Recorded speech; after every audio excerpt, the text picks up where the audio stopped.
Hello folks, such a pleasure for you to join me.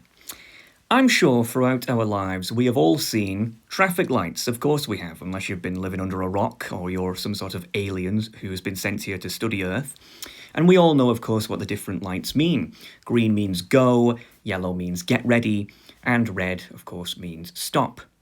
And, I actually think that the traffic lights are a pretty useful sort of metaphor to use to describe you.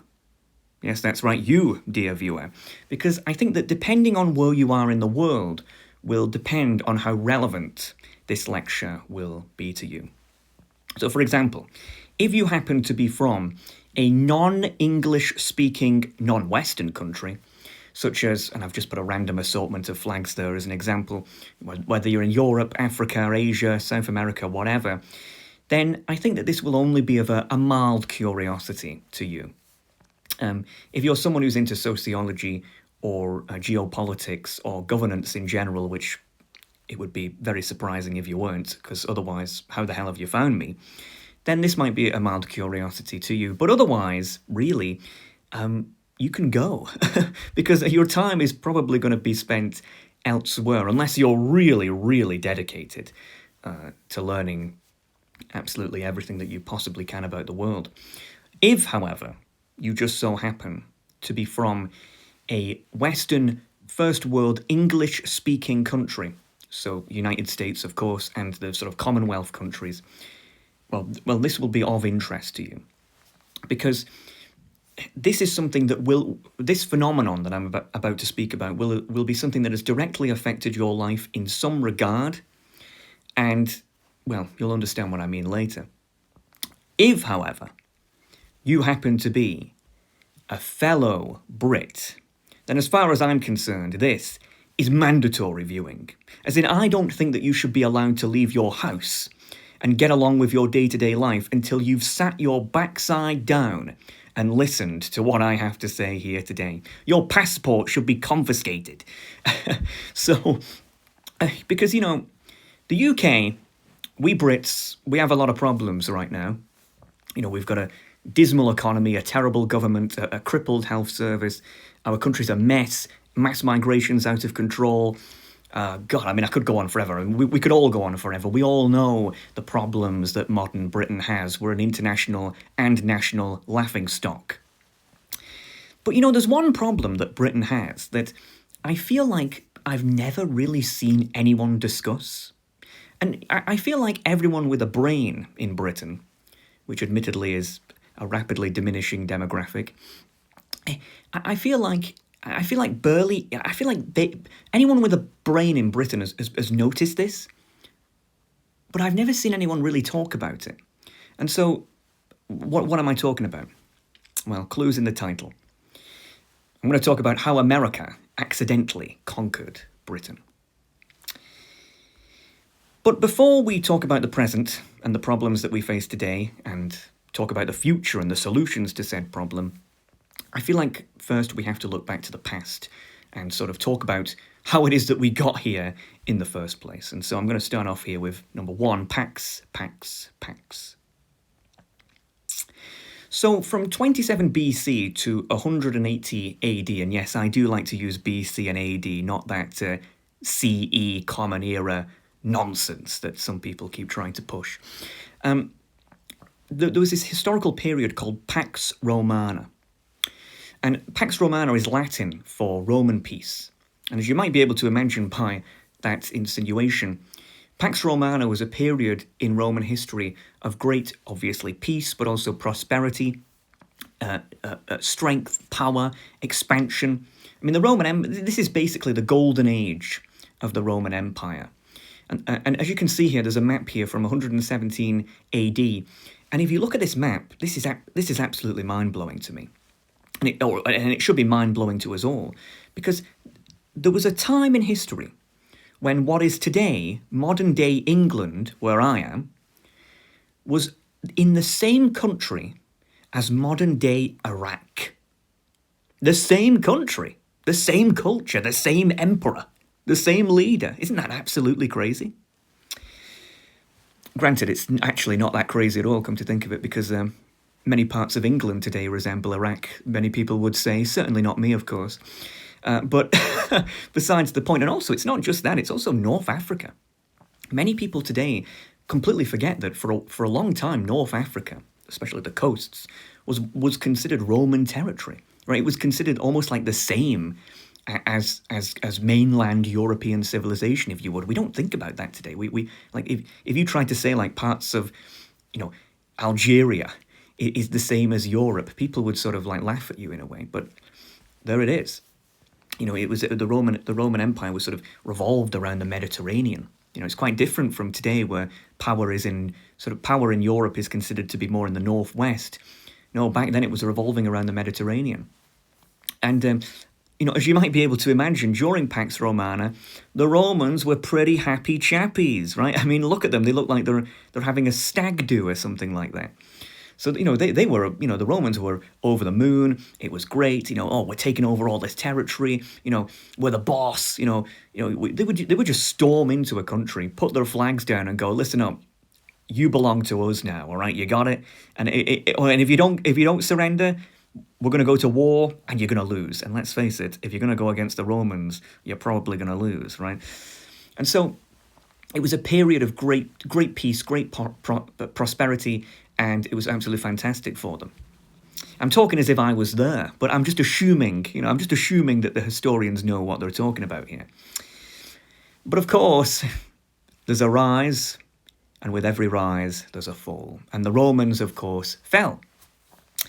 And, you know, I'm not going to go into, you know, all the different nuanced reasons why the Romans fell, because, but I will go into one, which I find to be quite interesting.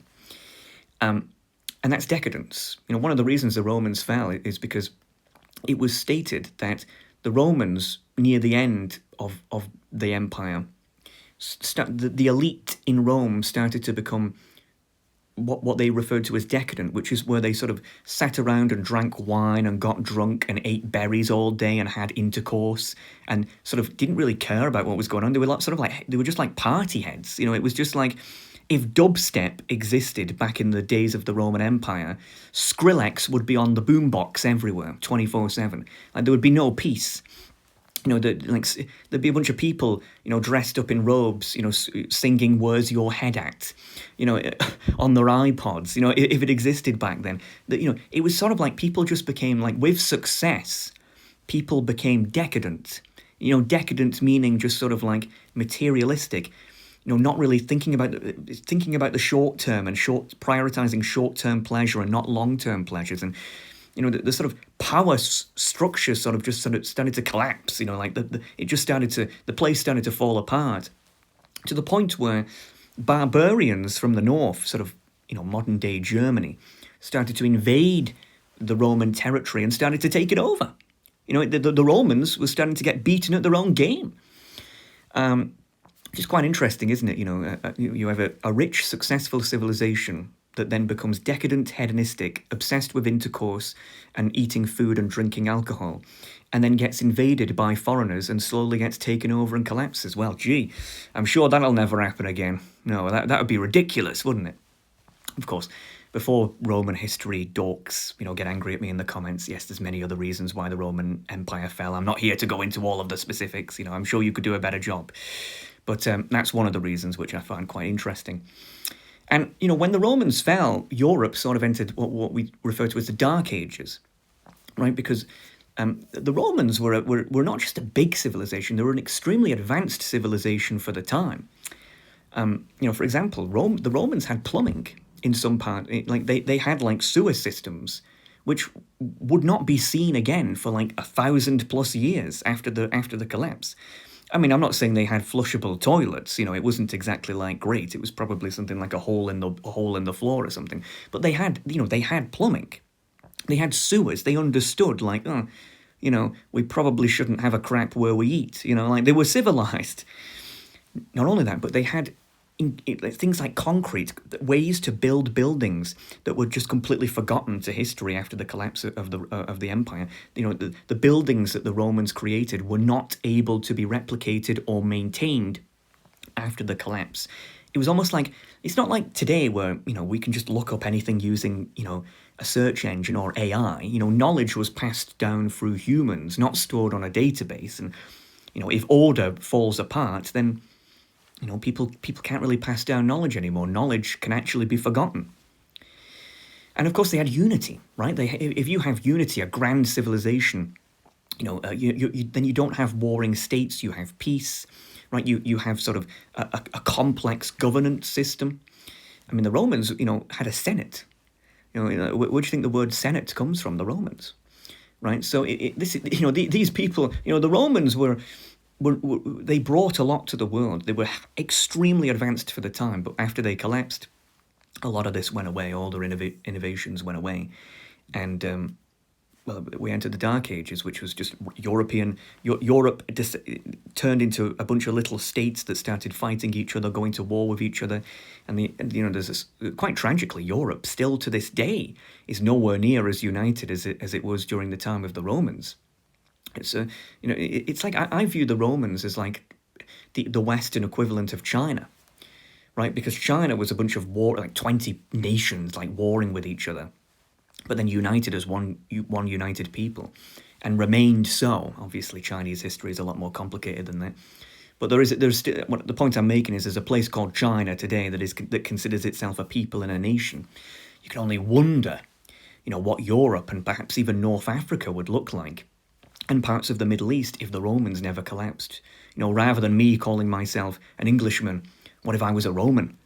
And what if the Italians were Romans and the French were Romans? It's hard to fathom how different history could have been if the Dark Ages never happened. How much more advanced we could have been. Humanity could have been, hundreds of years more advanced with technology. Maybe the internet could have been invented 1,000 years ago. I know it seems silly to say, and obviously it's all speculative, but it is, the fall of the Roman Empire should hit everyone like a dagger in the heart. It really is one of the biggest tragedies of human history, and something that we evidently haven't learned anything from. But I digress.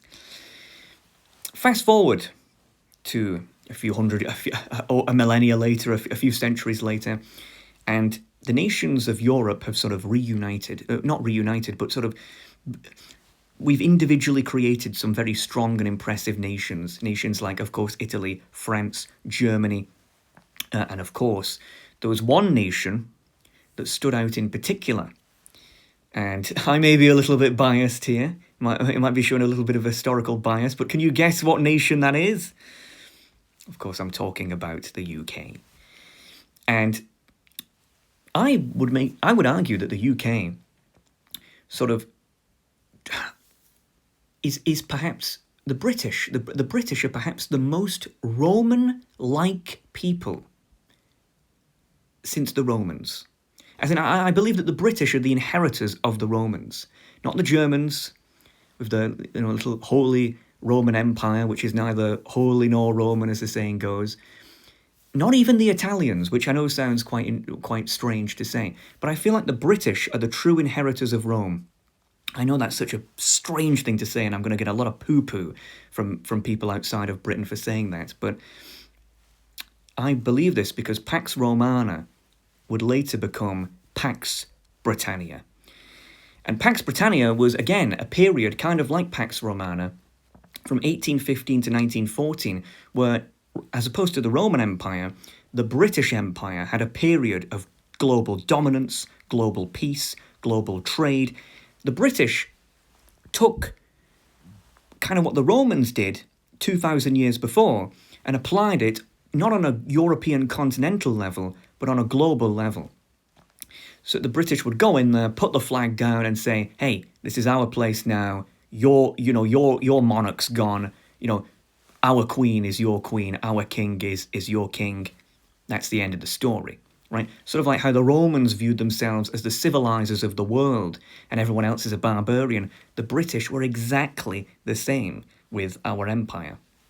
This is why I say that the British are the true inheritors of Rome. I don't think there's any. What I really mean to say is, I don't mean that in a larpy way. I know many people will think it that way, but I mean it in the sense that I think the British are the most like the Romans in terms of how they handled their empire in history. I mean, the British had the largest and most successful empire in the world.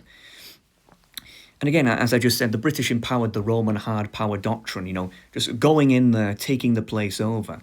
And to give you an idea of just how unbelievably successful the British Empire was at its height, 24% of the planet's entire landmass, 24% of the globe was under British Empire control. That's about 23% of the human population at the time. Imagine an empire where 1 in 4 people, a quarter of the world's population, is in the same state per se, the same colonial regime. Not even modern day China, not even modern day India, with over 1 billion people each, get close to that percentage. It's actually baffling to even think about. But that's not all that the British embodied from the Romans. If you zoom in on this British Empire propaganda, you'll see that it says, "Unity is strength, united we stand, divided we fall." So they had this sort of idea of there's no such thing. When you got taken over by the Romans, you became a Roman. Now, obviously, you weren't exactly treated as an equal. You were sort of seen still as a barbarian that needed to be civilized.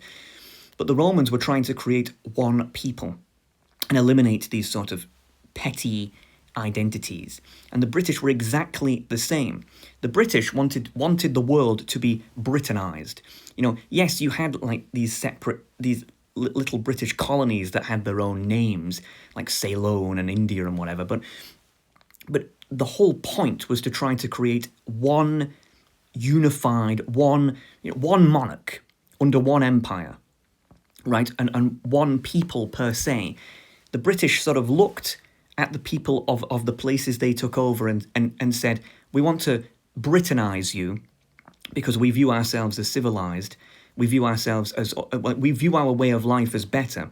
And if it wasn't better, then how come you got took over? That was the sort of British Empire point of view.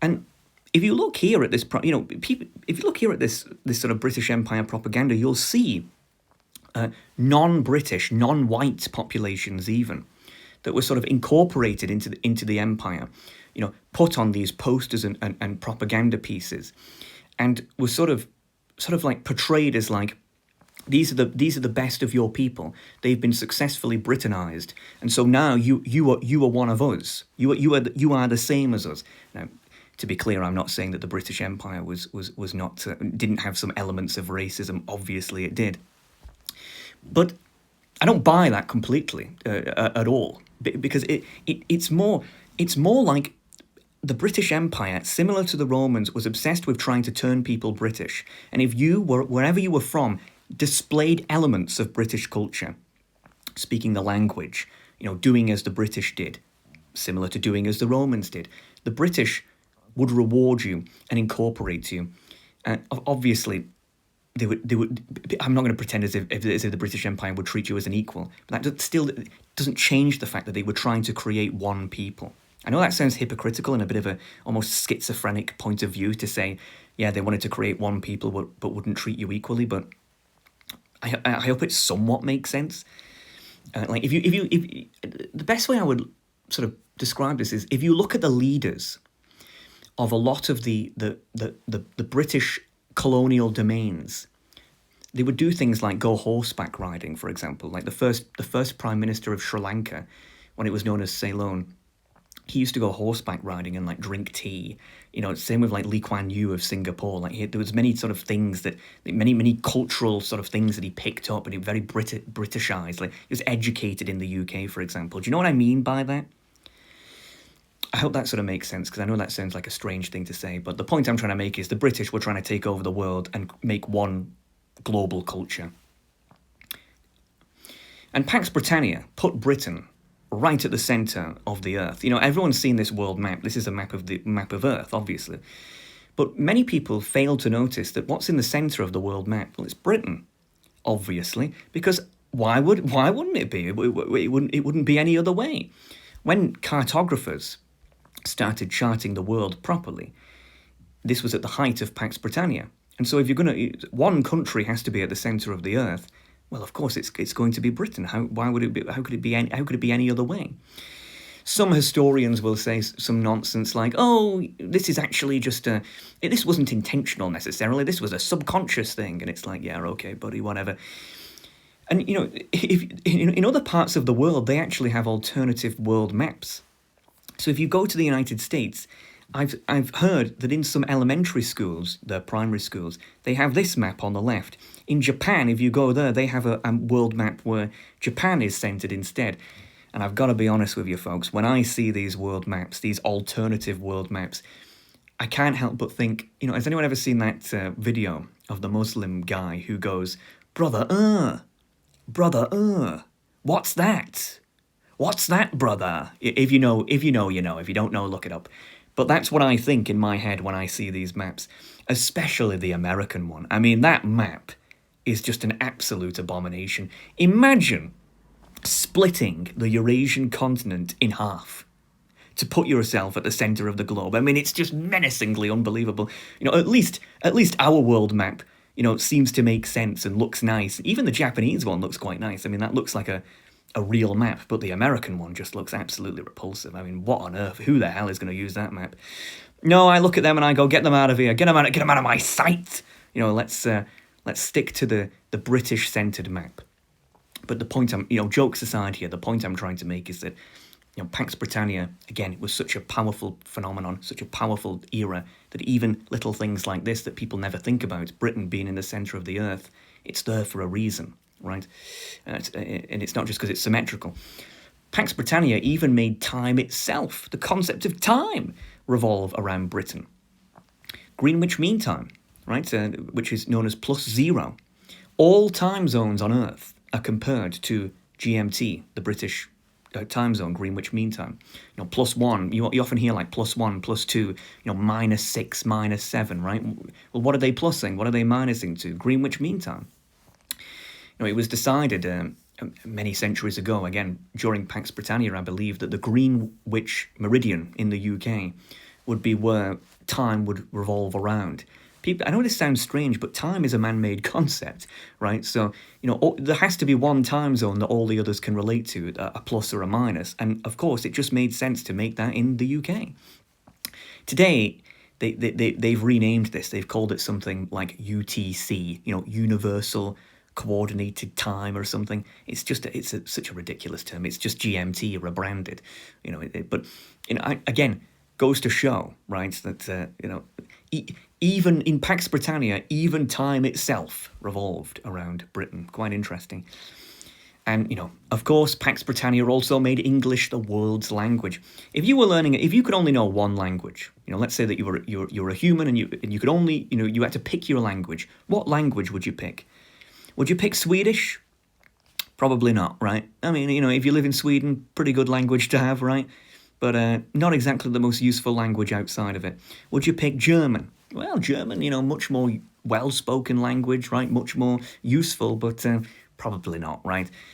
What about French? Well, hey, French, man, there's loads of places on Earth that speak French. Quebec, right? Lots of places in Africa. Hey, I may be an Englishman, but I respect the French and their adoration for their language. But let's be honest. If you could only know one language, you're going to know English, right? You're going to pick English because English has become the world language. It's like the no-brainer second language to learn no matter where you are in the world. The language of the internet, overwhelmingly. The language of business, overwhelmingly. And again, that links back to the fact that during Pax Britannia, the British Empire, the empire in which the sun never set, as they say, spread English across the globe. There is actually more Mandarin speakers on Earth than there are English speakers because the population of China is so vast. Or it might be native speakers, actually, but I'm pretty sure there's more Mandarin overall, actually. But it doesn't particularly matter because the Mandarin speakers are all concentrated in China for the most part. With English, because the British Empire spread it across the globe, it's all over the place, right? Like it's everywhere, and so it's just become almost the world's unofficial world language, which is quite interesting.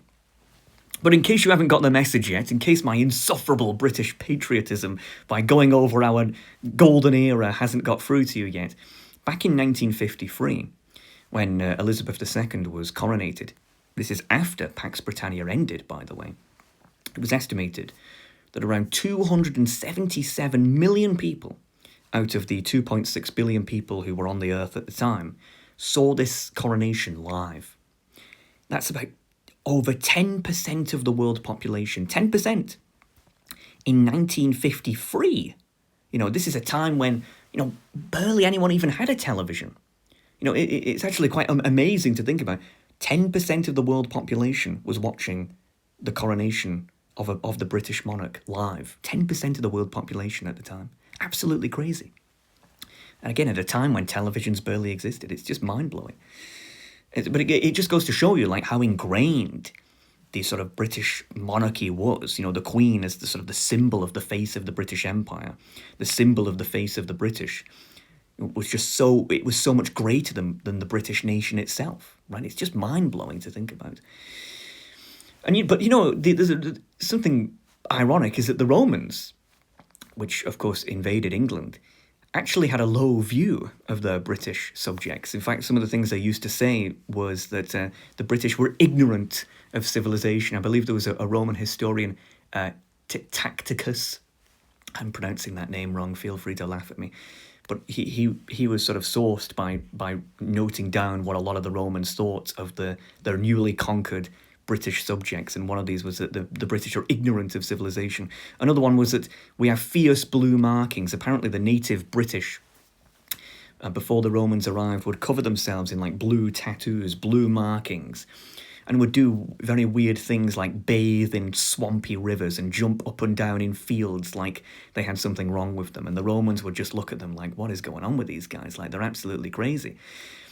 And another one was that they were not to be imitated, right? The Romans sort of looked down on the British. They were like, what is going on with these people? I think there's a historical record of a high-ranking Roman general or something like that warning his wife not to get blue markings like the British women did, because because the British were viewed as lowly, right? They were a conquered people. They were viewed as ignorant, stupid, barbaric. We needed to be civilized.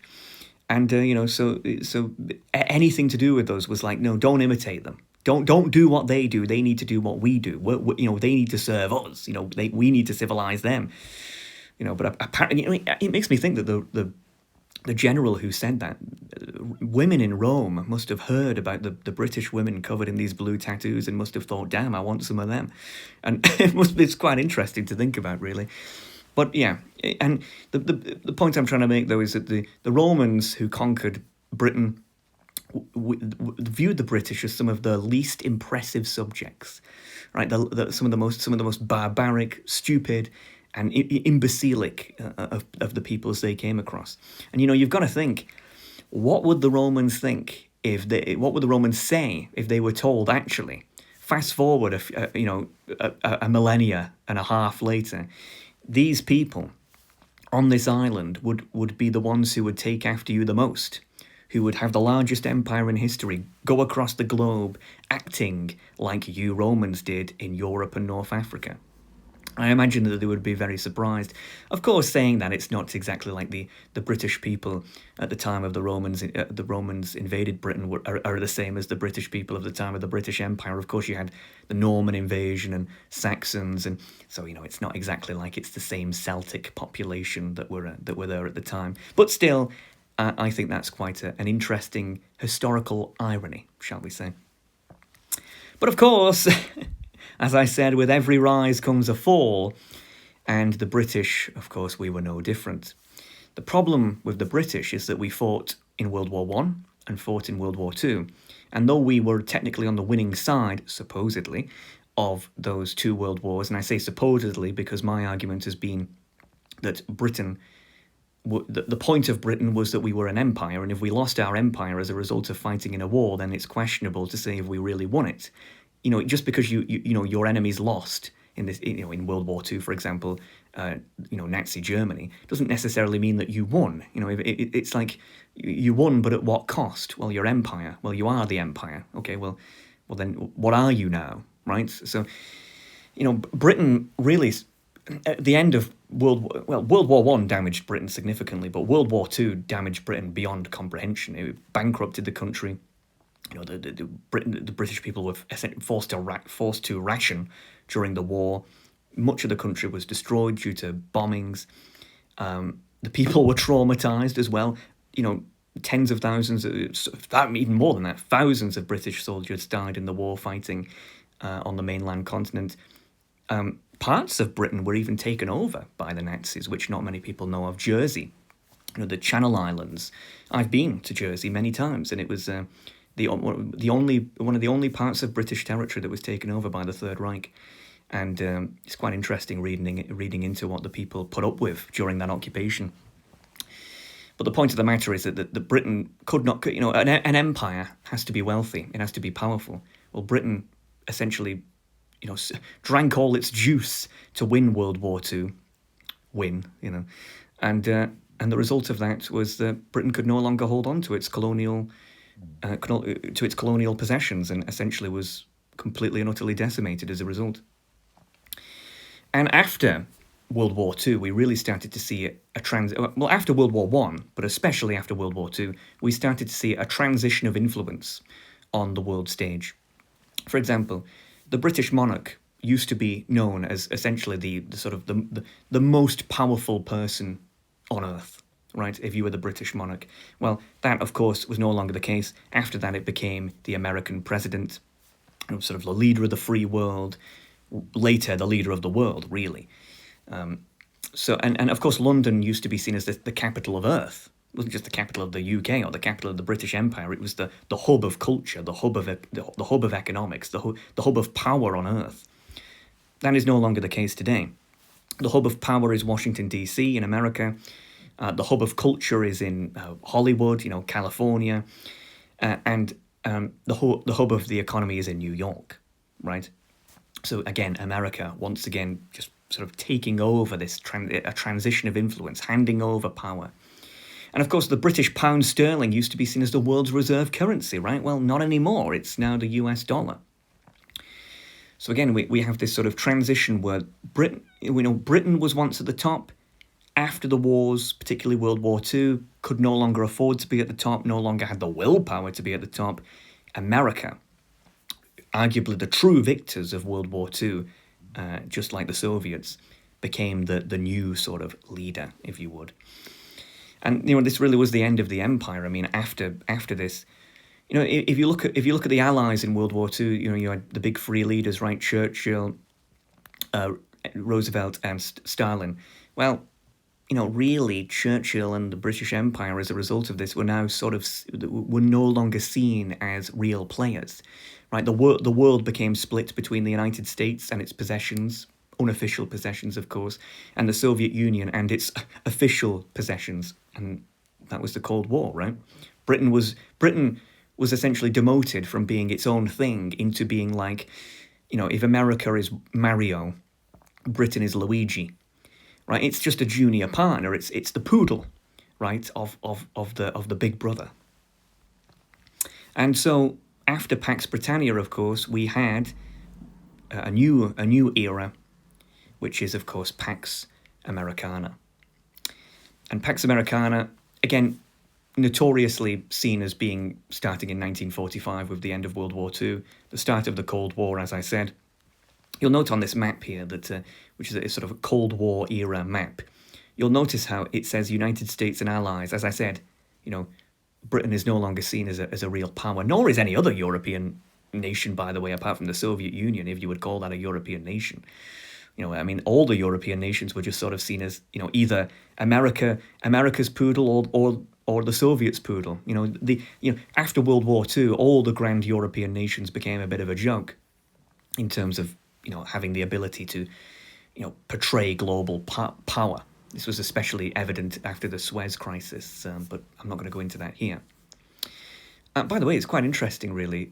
I've put 1945 to question mark because it's unclear when Pax Americana will end. I'm sure it will end because all historical periods end, but it's unclear when. The irony is that at the time of recording this, in 2025, the United States has actually been doing some very questionable things, such as putting tariffs on basically all of the world, which is extremely unusual considering America's power tends to come from being on good terms with its allies around the world and trading with them. And so many people have argued that Pax Americana has actually ended in 2025, which would be really interesting if that's true, because it means that, well, we're living through history right now, right? But you never know. You never know. I mean, I've left it as a question mark, but the irony is it might actually be this year where historians look back and say, yeah, that's when that era ended. But we don't know. But either way, ever since, let's just pretend that we're still in Pax Americana if we are. The Americans operate in a very different way from their British and Roman predecessors, very different. The Americans are not just the kind of people who just go around, want to take over the world, put their flag down and then say, right, you're American now. They're not like that. Firstly, the Americans have proven that they prefer to influence via soft power, as opposed to hard power if possible, as proven with Britain. This is a picture here from the Weimar Republic, the precursor state to the Third Reich. And you can see that that's actually, you might be wondering, what's that paper on the wall? That's money. That's the Deutschmark, right? And it was so worthless that people used to use it as toilet paper and wallpaper. And because in order to buy anything with it, you'd have to carry it around in a wheelbarrow because it was so vastly inflated. The Weimar Republic's economy was notoriously, unbelievably mismanaged. Similar to later Zimbabwe, another nation that had an economy that was mismanaged. And of course, people often say that the Weimar Republic's economy being mismanaged would lead to the rise of the Third Reich, which is pretty one of the motivating reasons anyway. And one of the things that the Americans like to do is they like to ensure economic stability in their sort of vassal states. That they call them allies, but they're really vassal states, right?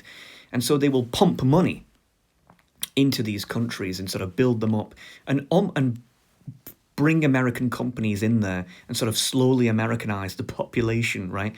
And, they did this, the Americans did this with Britain. I mean, after World War II, they had the Marshall Plan, where America helped fund the rebuilding of the UK.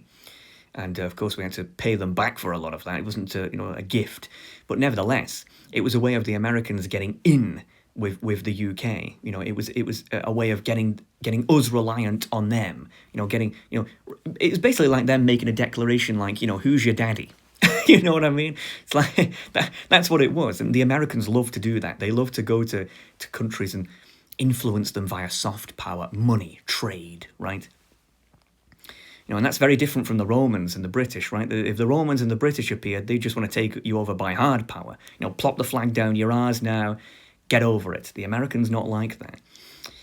And secondly, the Americans have proven that they're mostly not interested in annexing people by military conquest, as shown with Japan. So when Japan lost World War II, they had an unconditional surrender, meaning that essentially the Americans could do whatever they wanted with them, because they had no choice. I mean, they got nuked twice. America was the only country on Earth that had nuclear capabilities at the time. What were the Japanese to do? Really? Keep fighting forever? And some of them wanted to. Some of them did. Some Japanese soldiers fought until the 60s. They didn't even realize the war had ended, some of them. Because the Japanese were very fierce like that, and which is very admirable in some way, I suppose you could say. But they had no choice. It was an unconditional surrender. But despite that, the Americans were actually very lenient to the Japanese. They let them keep their emperor, right? Obviously, he was no longer seen as a god, which he used to be seen. But, the fact that the Japanese emperor remained the emperor despite losing the biggest war in human history is quite amazing, really. Like, quite an amazing, generous move by the Americans, if you think about it. Not only that, but the Japanese language remained. The Americans didn't try to take over Japan and, make them speak English, or they didn't try to incorporate them in the United States either. They didn't try to make Japan an American state. I know this sounds silly today, like many people would laugh at that, like, well, of course they didn't, but they could have. That's the point. America could have incorporated Japan into America, made them speak English. There was absolutely nothing stopping them doing that, but they didn't. They just took away Japan's military, left their culture alone and said, hey, open your markets to us. That's it. That's all the Americans want. The Americans don't want the world to be part of the United States, at least officially. They just want the world to play by their rules, right? Like they want the world to play, like they're the biggest fish in the pond, but you can be a small fish, right? You don't have to be eaten by the big fish. You can, but you just have to be a smaller fish, and America is the big fish, right? That's one of the reasons why the Americans don't like the Chinese, because the Chinese will not be they're not going to be a small fish. They got a large population, they're a hungry people. They want to show, they want to show their might.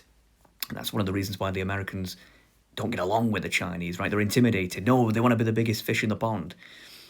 But, that, again, the point I'm trying to make is that's quite generous by the Americans, right? Like, to keep their empire, to keep their language, to keep their culture. They didn't have to do that.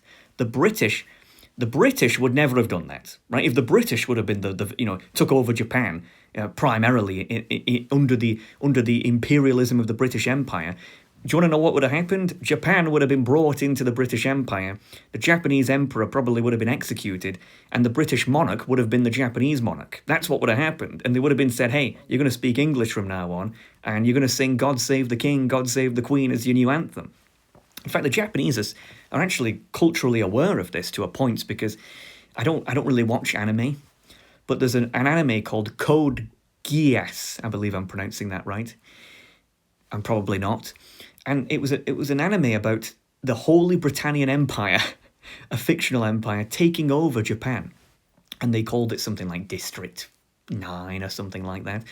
And, everyone in this fictional world, everyone's forced to speak English and salute the emperor. And, it's quite interesting. It's like an interesting alternative history, if you would.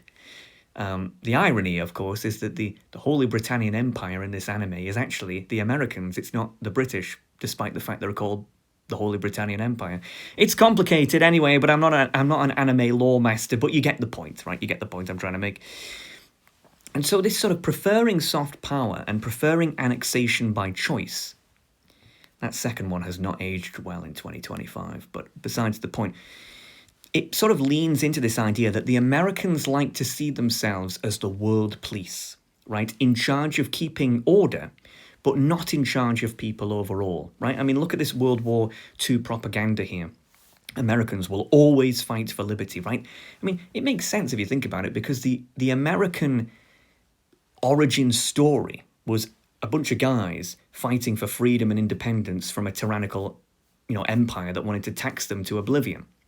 So, it would be very ironic if the United States turned into an imperial empire that wanted to invade the world and annex the world and take over everything. There's something very anti-American about that, right? But it goes against the entire, American story in a way, right? The American story is meant to be about, freedom and democracy and, liberty, and so it makes sense that they wouldn't do imperialism like the Romans, like the British, that they're going to do their own sort of weird little thing where they sort of demilitarize countries and, excessively want to trade with them. That's how American imperialism, if you would, works. By the way, that's not to say that America doesn't invade some countries. Obviously, I've made an entire production about this called The World Police. Obviously, many countries in the Middle East, for example, during the War on Terror were invaded, and other places before that. But you get the point, right? Generally speaking, it's seen as a last resort, right? Like, if America can't persuade you with soft power, media, and trade, right, then they'll invade you, right? But if they can do that, they will do that first. That's not like the Romans and the British, who would just invade you immediately. You get the point. Which brings us on to today. It would be the easiest thing in the world for me, as an Englishman, living in a Pax Americana world, supposedly, to poo-poo the Americans and blame them for all our problems. British people love nothing more than to poo-poo the Americans, to put their noses up at the Yanks, and pretend as if we are, all our problems are because of the Americans. They're nothing to do with us. We're angels, us British. We've never done anything wrong. No, it's these terrible Americans. They're the problem. Yeah, and I'm sure it would be very popular for me to poo-poo them, but I'm not going to. I'm not going to. And the reason I'm not going to is because I think the Americans actually get way too much stick from people, both online and off. I mean, for example, people often say the Americans are rude. This is a stereotype I hear a lot of people say about the Americans. They're rude, they're angry, they're loud. And I just think, what kind of Americans are you talking to? Because in my experience, that the Americans tend to be quite shy, quite polite. Whenever I talk to an American, they always call me sir. It doesn't matter if they're older than me or younger than me, they'll say, "Hello, sir, how are you, sir?" And I think, what are you calling me sir for? Do they think I'm from the House of Lords or something? But, apparently Americans do that. They still have manners, something that we in Britain have completely forgotten. When people say the Americans are rude and angry and loud people, I like that picture there is how I see the Americans. That like a sort of little cute little dog with a little star costume. That's how I see the Americans. They're just nice little gentle people. No, I don't buy the fact that Americans are rude. I've had much more positive experiences and much more polite experiences with the American populace than I ever have people in Britain or Europe or elsewhere. I think the Americans are some of the nicest people on planet Earth. Feel free to, execute me for saying that. I know it's an unpopular thing to say, but I believe it's true. And another thing that people say is they say they're stupid, right? Oh, don't want to be an American idiot, right? The Americans, they have 60 IQ, they're all dumb and live in trailers and all this nonsense. And I think, really? Because have you just forgotten that the Americans are some of the most innovative people on Earth? Like practically every big company on Earth, in medicine, in technology especially, or in the media, is headquartered in America. Are we just going to forget that? Like if you're watching this right now, you're probably watching it on an American website, on an American operating system, on an American-made computer, and if not American-made computer, then certainly on the American internet, right? I mean, I feel like people... This is like a leftover of Soviet Cold War propaganda, like this idea that the Americans are stupid. It's like, it just doesn't hold up. Like, think logically. America is the richest country on Earth. It has some of the biggest companies on the planet. They're obviously not a stupid people. Are there stupid people in America? Yes, just as there are rude people in America. But the average American is a very smart person, in my experience. I don't know, and the last thing people always say is, Americans are egotistical. Oh, the Americans, they're so overly patriotic, big-headed, USA, USA. And hey, look, in this way, I'll give you this. You are right. There are many Americans who are overly patriotic, It does kind of freak me out how many American flags are everywhere and, they do this sort of, what is it, like they do this thing in school where they, like, salute their flag, or Pledge of Allegiance, I think it's called. Yeah, that's very cult-like. However... have you ever considered the fact that Americans are very egotistical and patriotic in response to the fact that the other 50, I would say half of Americans are like that, but have you ever considered the fact they're like that is because the other half of their country are borderline masochistic? What I mean by that is, there's this guy who's British called John Oliver, and he was a British comedian. And in Britain, he wasn't a big deal, like no one really cared about him. He was kind of like a C-list celebrity. But then he went over to America, and somehow he got it became like one of the biggest shows in America, like the John Oliver Show or whatever the hell it's called tonight. I don't know what the hell it's called. But if you go on YouTube, type in John Oliver, like this guy gets like millions of views. Like his TV show is like hugely popular. But I don't really understand why, because when you look at it, it's like his shtick seems to be like making fun of Americans, making fun of the American government, the American president, whoever it is in particular, and. Well, not whoever it is, if it's a Republican, and the American way of life generally. Like, there's a large proportion of the American population that sort of gets off, particularly on a British person talking down to their country.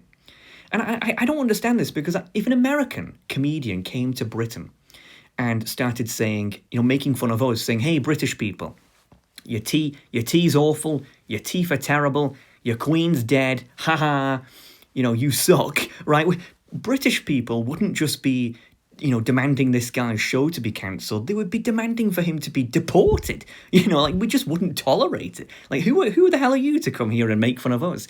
But, the Americans, particularly the progressive Americans, right, the liberal Americans, the Democrat Americans, they love this guy. I view John Oliver sort of like a male dominatrix for Americans. It's like... his viewers are just like, oh yes, John, call me a stupid American again. Oh, call my president an orange again. Oh, John, they're just like so strange. It's just such, I will never understand, why there's so many Americans who just love to hate their own country, love to hate, being American and I'm sorry for being American. What are you sorry about? Having the world's largest economy, having the world's largest military, being the most relevant country on earth. Why don't you have some dignity, man? One of I feel like liberal Americans don't realize that one of the reasons why the rest of the world makes fun of America, and it is because they're envious of America. That's why. That's why they call you rude. That's why they call you stupid. That's why they call you egotistical. It's not because you actually are. It's because they're jealous of you. It's because they're envious of you, just as they were envious of the British during our peak. I'm sure people were envious of the Romans during their peak. It's the same thing. When you're at the top, the only way to look is down. I kind of feel like a lot of American patriotism is because so many people in America love to poo-poo their country, and when you look at it that way, it's a sort of logical overreaction, right? Like, I feel like America needs a bit of a healthy patriotism, like maybe not like, screaming USA, USA at the top of your lungs, but maybe not watching John Oliver or tolerating, his terrible show. Like maybe you should have an in-between of that, like the best of both worlds. Like, yeah, I love America, but I'm not going to tolerate, John Oliver talking poo about us, I feel like that's a healthy balance, but hey, you do you. But, this is my experience. Like, I feel like Americans get poo-pooed too much. And, so I like the Americans a lot. And thus my fellow Brits should not lazily take this as an anti-American lecture. On the contrary, what I'm about to say about their influence says much more about us than them. It's like, I think it's so lazy to just point the finger at the Americans and say, like, these guys are the problem. Like, these guys are responsible for all our problems. No, we are a sovereign people. We are in control of ourselves. You can't just point the finger at the Americans, roll your eyes, and blame them. At some point, you've got to look in the mirror and say, what are we doing? Why are we doing this to ourselves? And that's what I want to get across here. If you're British and you're watching this, don't start poo-pooing the Americans. Focus on us. Look in the mirror. Have you done this? What I'm about to talk about? That's what I want you to do. This is about us. It's not about them, really. But what do I mean by that? What am I talking about? Well, let's talk about this first of all. A phenomenon that I call America always everywhere. Due to a rise in America-centric news coverage, British people now seem to speak more about the goings-on in America than in our own country. It's got to the point where many British people even seem to forget that they aren't actually American. And again, those of you watching this with a brain in Britain will know exactly what I'm talking about, and I'm sure you've noticed this. But let's give some examples of American-centric news reactions in Britain for those of you who don't really understand what I'm talking about. Let's start off with arguably the biggest of them all, the George Floyd protests. So back in 2020, as I'm sure we all remember, because it was one of the biggest events of the year, if you would, George Floyd and Derek Chauvin. George Floyd, the guy who you see on the floor there, and Derek Chauvin, who was a police officer in, I believe, Minneapolis, in the United States. Derek Chauvin, the officer, knelt on George Floyd's head, as you can see, and he yelled, "I can't breathe, I can't breathe," and then he died shortly after. And, people went absolutely berserk over this, right? Because obviously it was seen as police brutality. It was seen as, a horrendous thing. It shocked a lot of the public, the video. By the way, I understand that, I have to say this, I understand that some American conservatives will tell me, actually, George Floyd wasn't killed by Derek Chauvin. He was actually died because he had fentanyl in his system. And it's like, okay, I'm not here to debate how George Floyd died, all right? That's not the point. The point I'm trying to make here is that this was a big event, right? It was a big event in the United States, and it resulted in tons of protests and riots and news coverage and drama, and it was like this for months. it was a shocking event, and it was a huge event, and it rocked the United States. Except it didn't just rock the United States, though, did it? Because I want you to take a look specifically at this picture here. Do you notice anything about this picture? Well, probably not. Let's zoom in a bit. Do you see anything about it yet? Well, let's zoom in a little bit more at this sign here, which reads, "From London to Minneapolis, justice for George. Love to your family." What if I told you, ladies and gentlemen, that all of these pictures that you see here of the George Floyd protests/riots are not actually from the United States?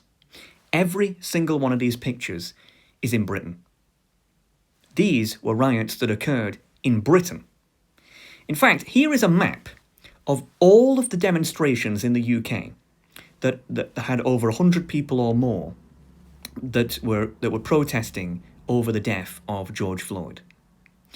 And again, one of the things that I don't particularly understand about this event is that this is an American man who was killed by an American cop in the United States of America, which was reported on by the American media, which called for action from the American people, keeping in mind American history. Right, so the killing of George Floyd was seen as police brutality. It was seen as evidence against violence against African Americans, right, minorities. It was seen as sort of like a white supremacist act. You can kind of understand why the Americans would be a little bit peeved, right? Because it's a big deal. In America has a lot of racial conflict. It has a lot of racial drama, right? Like this is you can like it's not rocket science to figure out why this event, whatever your political beliefs are, whether you think it was an event that was, hyper-analysed or over-exaggerated or whatever you think about it, you can at least understand why this event is a big deal to the Americans. But I can't understand why this is a big deal to us, because this has nothing to do with us. What does this have to do with us? Derek Chauvin or George Floyd are not British. They were not killed by our police in our country. I don't know why our media is really covering this. We have our own problems. What has this got to do with us? Like, it's just one of those mind-blowing things.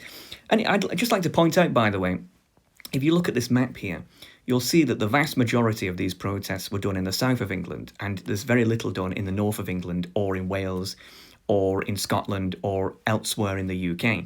That's because the south of England, particularly London, how do I put this? They're a little bit crazy down there. We the rest of us haven't quite figured out what's going on there yet. It's kind of like the California of the UK, if you would. This map makes me somewhat proud to be northern.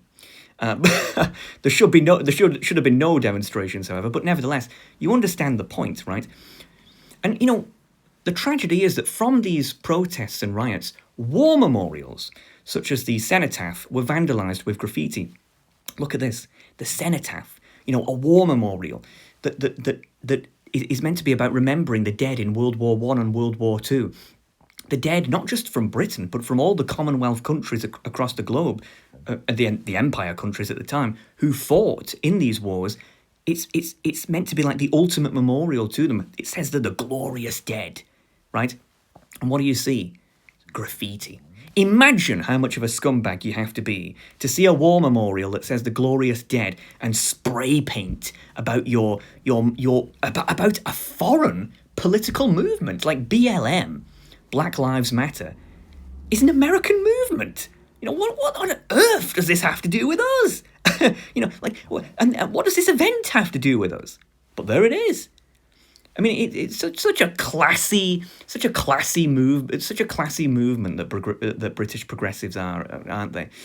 Like, oh yeah, they see a war memorial of all things and go, yeah, that's definitely where I'm going to spray paint this. It wasn't just that though. Activists renamed streets in the city of Glasgow after Scots to Americans.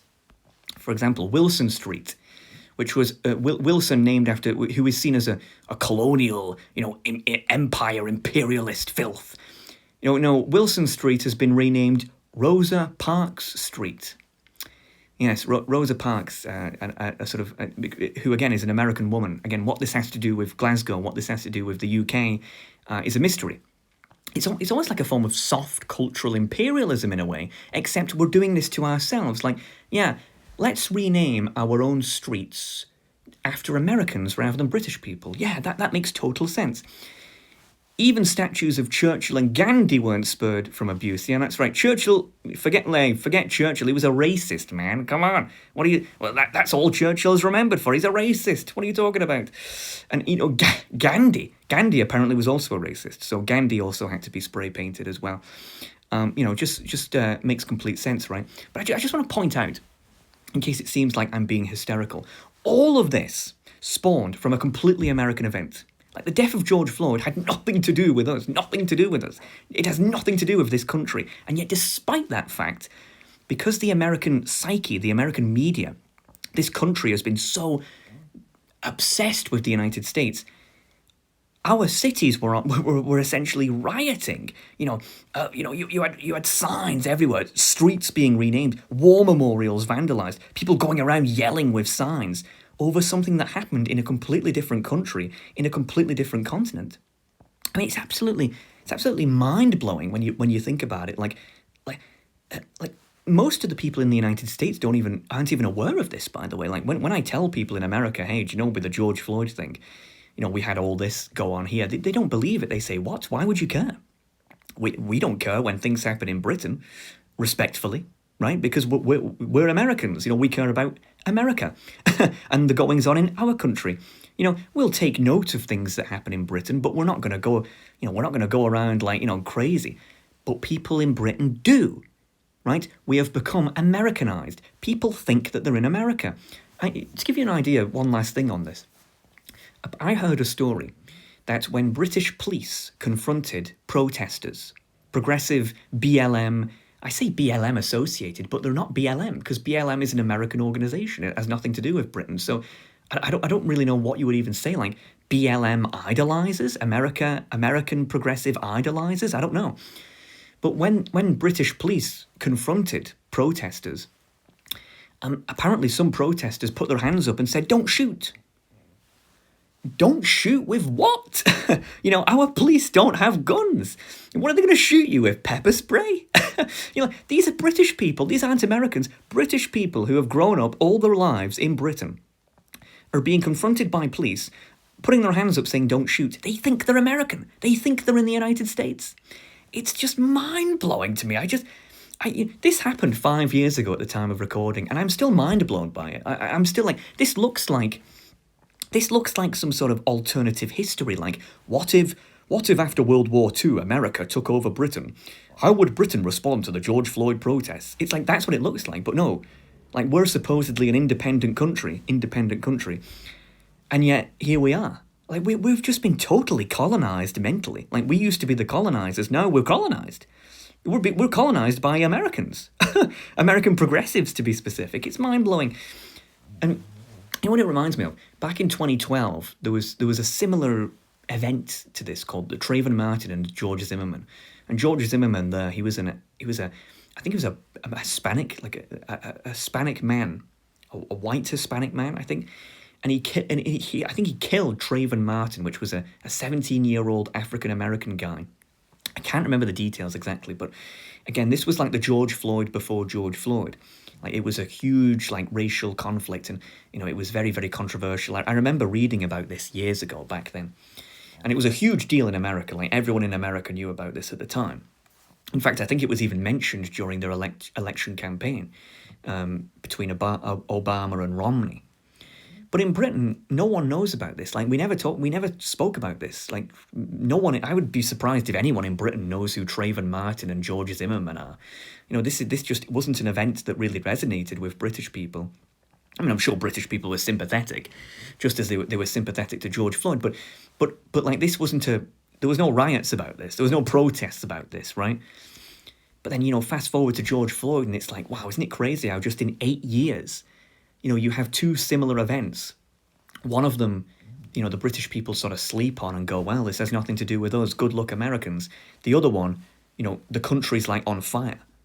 It just goes to show how in the 8 years since 2012 to 2020, how Americanized the British mind has become, how colonized the British mind has become. It's absolutely unbelievable.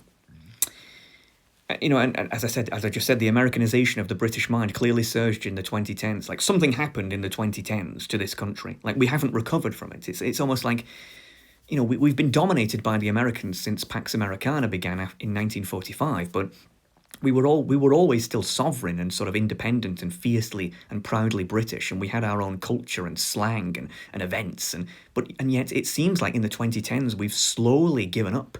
We've slowly adopted the United States culture, and it's like we just think that we're American for some reason. I'm not quite sure what is going on here. And it's not like Britain is a utopia with no problems of our own to protest about. Here's a list of problems that I came up with about Britain. In 2 minutes it took me to list all of these, just off the top of my head. This is not an exclusive list by any stretch of the imagination. But if you just close your eyes, put your finger in front of your screen, and move it around like this, and then open it, and whatever issue that your finger lands on, I guarantee if you spent a year researching that, protesting about that, trying to change that, it would be time better spent than protesting about an American man who was killed by American police in America, right? I mean, I hope I'm not sounding unsympathetic, by the way, to George Floyd, to, that whole event. But I'm just being honest. This has nothing to do with me, right? It has nothing to do with me. It has nothing to do with Britain. It has nothing to do with us. Like, we have our own problems. Why aren't we talking about them? Why aren't we talking about any of these? Take this one, for example, the continued existence of the class system. This one is one of the biggest problems that Britain has. My most viewed production has been about explaining the British class system to people. And it's absolutely unbelievable how in a country where if you're born poor, you're essentially screwed for the rest of your life unless a miracle occurs to you. Or if you're born rich, you can't possibly fail. Like, you will fail upwards constantly. Like, we have a medievally entrenched class system. It amazes me how, despite all that, Britain seems to prefer ignoring discussing the class system and instead talking about race politics. Does Britain have some problems with racism? Yes, but it's not the biggest problem. Class is a much bigger problem in Britain, a much more relevant problem than race. Because class in Britain encompasses you regardless of what race you are.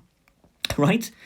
And yet, despite all that, again, our politicians would rather kneel down to an American, foreign activist group.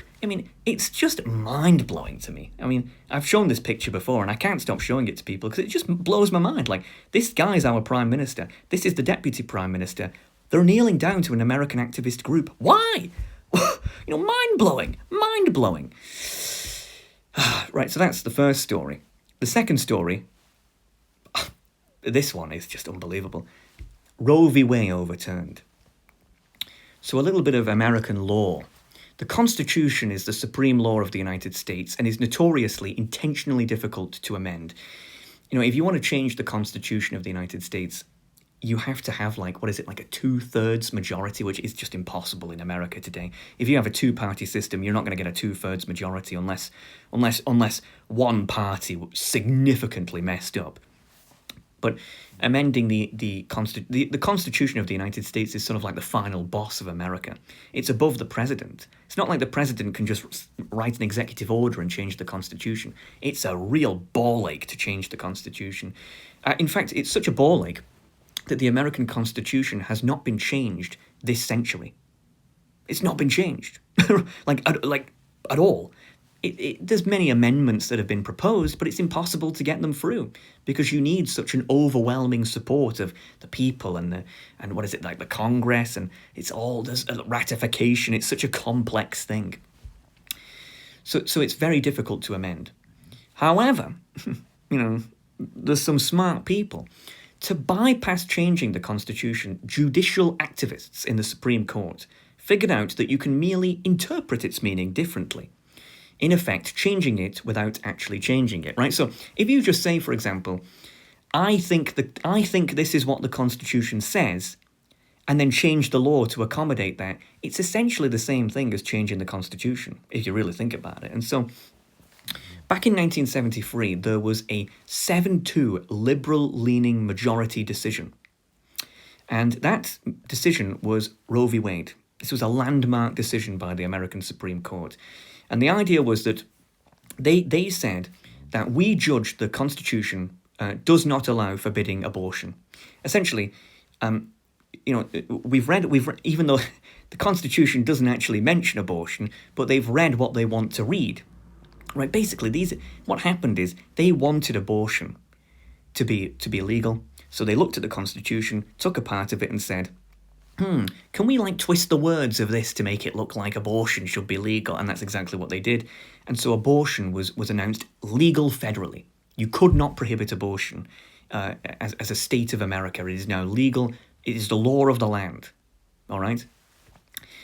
But you can see where the problem with this is, right? You can see where this is going. Yeah, sure, the Supreme Court might have had a 7-2 socially liberal-leaning majority at the time. Fast forward to 2022, however, and now it's reversed. Now you have a 6-3 socially conservative-leaning majority. So what happens? Well, the exact opposite happens. They just overturn it, right? They go, well, actually, we've looked at the Constitution and we think that it doesn't actually, it does actually allow forbidding abortion. We don't know what the hell those guys were talking about 50 years ago. And so now the Supreme Court said, we're going to push abortion back to the states. You as a state, all 50 states, you get to decide whether abortion's legal or not, and how it should be legal. This is not something for the federal government. This is not something in the Constitution. It's all yours, right? That's what happened. Now, as you can imagine, in the United States, this had a polarized public reaction. Conservatives were, as you might expect, they were celebrating. They were like, "Woohoo! This is amazing!" Because they don't like abortion. Abortion's murder, right? Whereas the Democrats, the progressives, they were like, "Oh my God, this is the worst thing in the world. This is going to lead to death," and a little bit of an ironic position to have. But they weren't happy, to put it bluntly.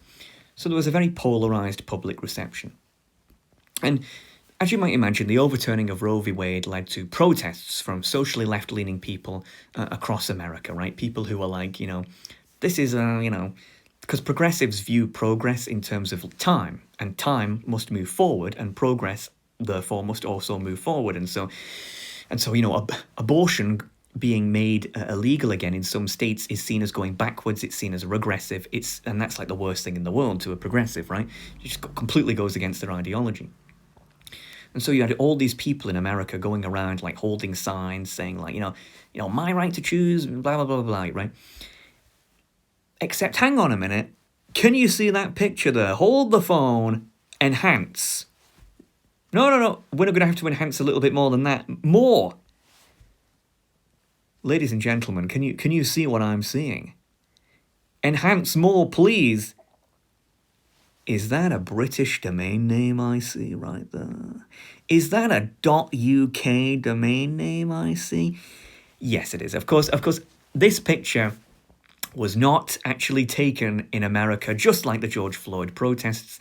No, this picture was taken in Britain. Now, you might be thinking, as I was thinking, why are people protesting about an American law? It's not even. This is what's crazy about Roe v. Wade being overturned. It's not even like an American politician did this. Like Trump didn't do this necessarily. It's not like the Republicans did this. It was the Supreme Court. In America, they have a separate executive, a separate judiciary, and a separate legislative. This is judges doing this. This is judges just reading a document saying, "Yeah, we think this is wrong, so we're going to change it." This. You know what I mean? This isn't even the government, really. It's the judges. I guess you could say that the judges are sort of put in place by the president, but whatever. The point I'm trying to make here is that American judges who have spent all their lives interpreting the Constitution, changed the Constitution, and people in Britain go, "Oh, screw that. I'm putting my foot down for that one. You're not doing that." It's just mind-blowing to me. And British politicians, of course, had much to say about this change that was going on in a different country, in a different continent. For example, Boris Johnson, the Prime Minister of the UK at the time, said, "A big step backwards. I have always believed in a woman's right to choose, and that's why the UK has the laws that it does." I'd like to point out, by the way, that this guy was the head of the Conservative Party. We in Britain haven't quite figured out what they actually conserve, apart from their exceptionally bad haircuts. But I digress. Rich coming from me. Nicola Sturgeon, the First Minister of Scotland, said, "One of the darkest days for women's rights in my lifetime." What? Like, why? What's this? Why is it? What's this got to do with you? Aren't you in Scotland? You know? And of course, Sadiq Khan, Mayor of London, one of the most popular politicians in Britain, truly a remarkable man who everyone admires. "London stands with the women of America, whose most basic rights and freedoms are threatened by this ruling." I'm not sure why he says that. Like, why does he say London stands? Like, you're the mayor of London, which means you run London, but you're not, like, the dictator of London. Like, you don't get to say London stands. Like, I'm sure there's some people in London who actually agree with this decision or understand this decision. Like, you can't say London stands. Like, you don't talk for people in London. You're just the mayor. But I digress. Again, can you imagine American politicians, commenting about all these little events that go on in Britain, like the president of the United States sticking his nose in, like, "Oh, Birmingham left their bins out again. We in America stand with the people of Birmingham. We think this is a disgrace. Birmingham Council, sort it out." It's just ridiculous to even imagine, right? Like, the governor of California's like, "I can't believe what Yorkshire has done with the dog poo laws. Fining people £5,000. This is repulsive." You know what I mean? Like, you just can't imagine that. Like, no, Americans care about America. Logical. We don't care about Britain. We care about America as well. Illogical. Totally ridiculous. But, this is what's interesting to me. All these British politicians foaming at the mouth over Roe v. Wade being overturned, these protesters I showed you earlier with signs saying, like, "Hands off our bodies." Well, we've got to ask, what's the status of abortion in Britain? Right? Because I understand that a lot of British progressives will say, it's called solidarity. We're standing in solidarity with the Americans because we're scared about our own rights. And it's like, well, okay, I can understand that. If you're worried about certain things and you see it happening in another country, it makes sense that you would sort of, say, look at them and go, look, this can happen here. But is there really, like, what's the state of abortion in Britain? Like, what's it like here then? Right? And so, rather than show you, news stories, because people might call me biased, like, "Oh, you're nitpicking the news," I thought I would ask our good friend ChatGPT, our good friend, the most advanced artificial intelligence in the world at the time. Let's ask ChatGPT some questions about the status of abortion in Britain, okay? So, first of all, I asked, is it true that Britain has used the remains of discarded abortions to heat their hospitals? Let's see what he says. Yes, it is true. The UK has used the remains of discarded abortions to generate energy for hospitals. In 2011, it was reported that the bodies of aborted and miscarried babies were incinerated in NHS hospitals, with some being used in waste-to-energy plants to heat buildings, including hospitals. This practice led to public outcry and ethical debates. In response, the Department of Health issued guidelines to ensure that fetal remains were treated with dignity and respect. Oh, phew. God, I was worried there that the discarded, murdered child was being treated with disrespect. Oh, silly me. And that incineration for energy generation was discontinued. Since then, alternative methods for handling fetal remains, such as cremation or burial, have been implemented. Wow, that's something. Well, that's something. I asked another question. Is it true that a woman in the UK was arrested for silently praying near an abortion clinic? Yes, it's true that a woman in the UK was arrested for silently praying near an abortion clinic. In 2022, a woman named Isabel Vaughan Spruce was arrested in Birmingham for praying silently outside an abortion clinic. She was participating in what she described as a prayer vigil near the clinic, which took place in an area that had been designated as an exclusion zone by local authorities. These exclusion zones are areas where protesting, including activities like prayer, is restricted to prevent harassment or intimidation of those seeking medical services at abortion clinics. Yeah, I mean, it kind of is ridiculous in a so-called a country that states that it's free and democratic to protest or even pray, even to put your hands together and close your eyes. About child murder. That is quite an extreme thing to do. I mean, geez. I mean, why can you not just let people kill their own kids quietly, you know? Why don't you just leave these people alone? What's wrong with you, huh? Jeez, you want to pray about kids being killed? What's wrong with you? What a weirdo. Here's another one. Is it true that a woman in the UK was arrested for holding a sign offering consultation near an abortion clinic? This is unbelievable. Yes, it is true that a woman in the UK was arrested for holding a sign offering consultation near an abortion clinic.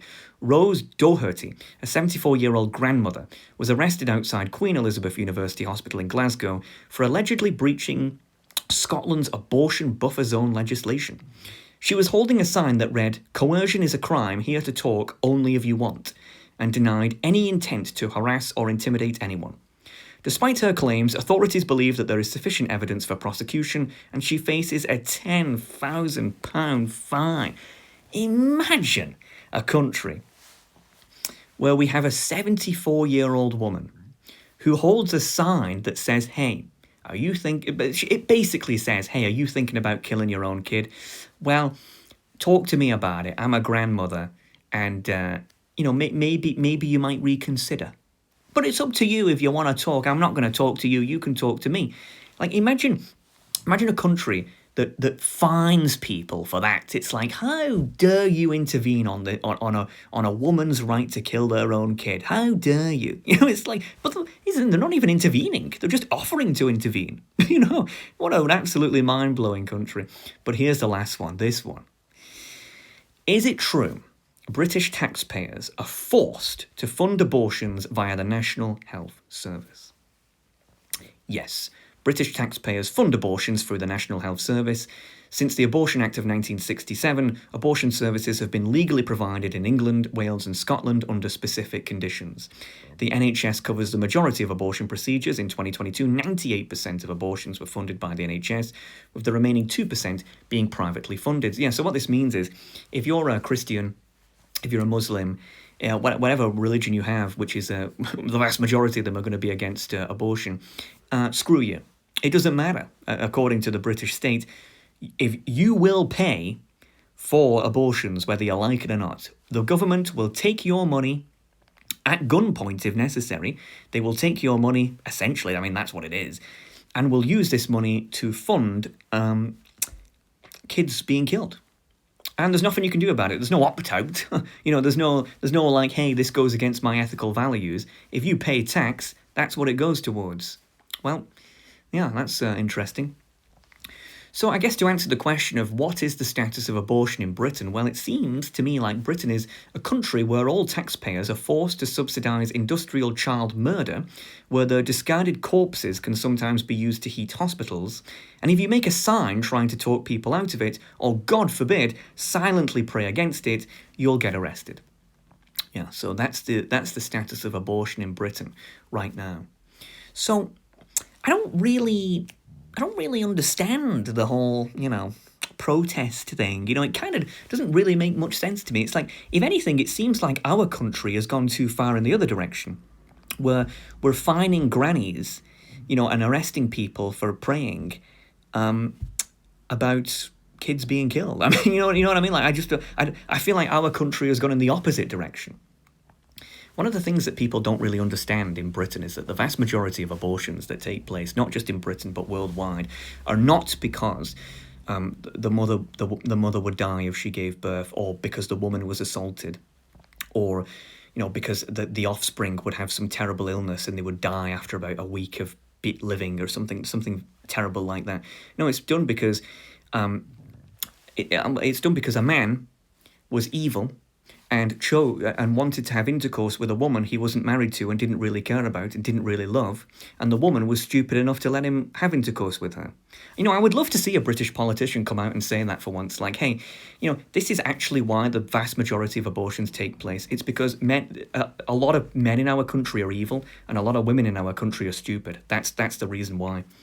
And maybe rather than just letting people, I don't know, kill the kid that they chose to make, why don't we instead educate people and civilize people on, I don't know, only having intercourse when you're married, right? Or, I don't know, even maybe using contraception. Well, I know it's quite the amazing, shocking ask, but it's just mind-blowing to me. Like, we've gone too far in the other direction where abortion is just seen as like this amazingly good thing. And it's like a totally necessary thing in all circumstances, and there's no exceptions. And we should never try to lecture people on healthy family relations or healthy intercourse. It's like most people in Britain don't even know what an abortion is. It's like an abortion is like they crush the skull and then vacuum its guts out. That's what an abortion is. That's what it really is. It's not like, the woman takes a pill and then their young, boy or girl just, flashes and goes to heaven. It's like a rainbow cloud that appears, and then they're happy, and then they're in like Willy Wonka's chocolate factory, and everything's great, and there's rainbows everywhere. It's like that's what people think an abortion is. It's like no, it's not. It's skull crushing and vacuuming guts out. That's what an abortion is, and yet. For some reason, we just don't comprehend that. We don't care about it. We never talk about it. Abortion is just seen as a non-issue in the UK. It's just like, oh well, if you talk against abortion, you're obviously like a 60 IQ religious zealot. There's no possible way that you're any sort of intellectual. But when God forbid America does something about it, we go crazy and just pretend like there's like it's totally normal. It's not normal. like the way, this is another example of how British people are obsessed with America. And the last example, and this is crazy, this is just absolutely crazy, Trump's treatment. So back in 2017 to 2021, this was President Trump's first term in office. Now, I'm not going to get into these sort of anti-British things that people could get from his second term in office, like tariffs and whatnot. But during his first term, President Trump was undoubtedly very pro-British. There's no question about it. In fact, arguably, out of any country on earth, after America and Israel, Britain was probably the one he treated the best. And you've got to look at Trump's track record in this regard if you don't believe me. Trump has British relatives that he speaks of very fondly. His mother, for example, was Scottish. So Trump is, technically a Scotsman in a way. He has British blood. And the problem with Americans is that Americans often feel rootless in their country. They often feel like they don't really belong. And so they sort of fantasize and idolize about their roots. Like they love buying those like DNA test, like gene test things where it's like, oh, I'm 20% Italian, and then they go around like talking about how much they love margaritas, and you know what I mean, like you know what I mean, like it's like that's what they're like. And so the Trump having British ancestry, you've got to assume he must have a soft spot for Britain, right? It would be very strange if he didn't, and of course he does.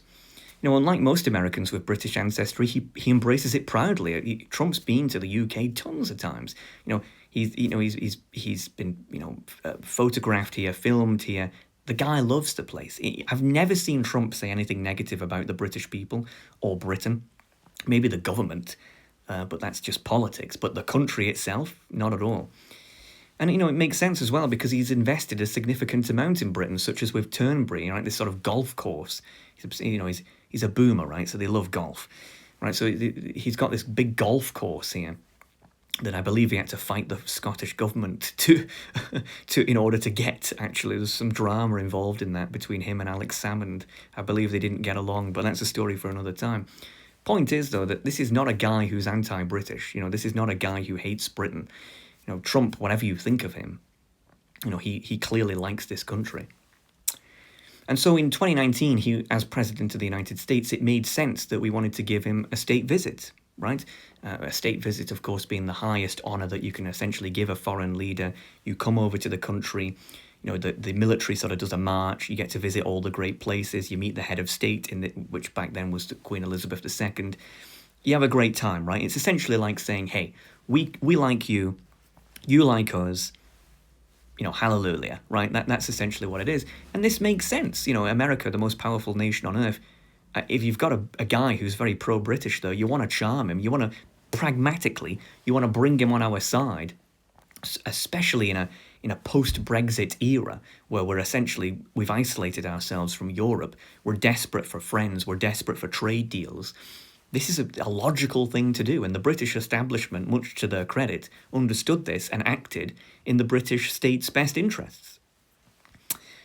But how did the public respond to this? Were the public like, hey, welcome, President Trump, hey, I've heard you love Britain, I've heard you've invested in our country, hey, come on over. Hey, can you give us a trade deal?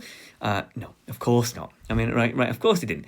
Instead, this is what they got. And I'd like to go through these images one by one because I feel like these images say so much about the British public, particularly in London and particularly progressives. So first one, you have this one, which I call Holy Grail symbolism. British people love to do stupid things like this. Like they made this balloon of Trump looking like an infant, like immature with a phone with Twitter on it, right? Just basically a massive mockery, right?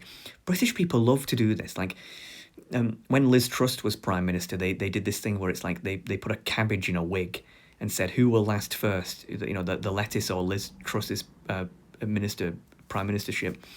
And people wouldn't shut up about this cabbage. Like people, I can't quite describe it, but people love doing, like, the British middle class people love doing stupid things like this, where it's like they make a mockery out of a very, very serious situation, and they think they're so funny, and they think that they're so amazing, and I just can't help but look at this and just go like, Jesus Christ, like what the, like look at all these adults here filming this, like they went out to film this, like they're so happy with themselves, they're so proud of themselves, they think they're so funny, and I just look at it and I go, good Lord, I think I was more mature when I was like 5 years old. And here's one I call middle class trashiness. You have middle class people holding these signs like tyrant, racist, umpa-lumpa, misogynist, psychopath. Piss off, you orange bastard. It's just like, it's like, there's no, people often say that the working classes of Britain and the underclasses are very vulgar demographics. I disagree. I think that the British middle class are the most vulgar demographic of them all. But they're vulgar only to people who don't necessarily deserve it. They absolutely love, like just unloading, just harsh rhetoric and vulgarness when they've been told that they've got the green light to do so. Like they love to think of themselves as like these really nice, I'm a really nice person, I'm a really kind person, but as soon as they've got a green light to be rude to someone, this is the kind of crap you see. Just trashy. Of course, you have another one, governed by emotions. Like, you've got people like holding signs like, no to racism, no to Trump, as if Trump is like Hitler, because that's what they've been told, like, Trump's Hitler. So he's a racist. So you've got to go out there with signs, and show that you're a good person. A totally emotional argument. Like, no pragmatism about what's good for the British state. No, it's just like, what's good for me? I want to look like a civil rights campaigner. I want to look like a good person. And it's like, one of the women there looks like a literal soy jack, mouth open, like yelling, like, just absolutely governed by emotions. And lastly, we have what I call Fawkes resistance. It's like you read some of these signs and it's like, resist, resist. This is the carnival of resistance. It's certainly a carnival. It's full of clowns, that's for sure. Trump not welcome. Fight sex. It's just like, oh my God, it's just embarrassing. What annoys me about these people is it's like, they view themselves as like the resistance, right? Like, oh, we are the rebels, right? And it's like, what are you talking about, man? Like every international organization, every corporation on earth, like Apple, would agree with you, like not officially, but like I imagine the majority of their employees would agree with you. Same with the majority of employees of probably Microsoft, or Google, or like any company would probably agree with you. The United Nations would probably agree with you. The European Union would probably agree with you. Who are you resisting? Like Trump, like the populist president who, you know what I mean? Like what are you resisting here? Like it's like, I'll tell you what's brave resistance. Like resisting the Third Reich, that's pretty brave resistance. But resisting the Soviet Union, that's brave resistance. Resisting, Donald Trump's America in his first presidency is it's like fake resistance. It's like we're the rebels, but you're not the rebels because everyone agrees with you. Like you live a comfy life. Like you're not going to lose your job over going to this march. You're not going to lose any money or status going to this march, are you? No, like your life doesn't change. This is just like a way for you to virtue signal about what a great civil rights campaigner you are. So in this picture, you can show your offspring, like, hey, look at me. That's where I was when I was 25. Like, aren't I brave? In reality, they'll look back at this picture and go, no, you were a massive bellend. You know what I mean? But hey, that's folks' resistance.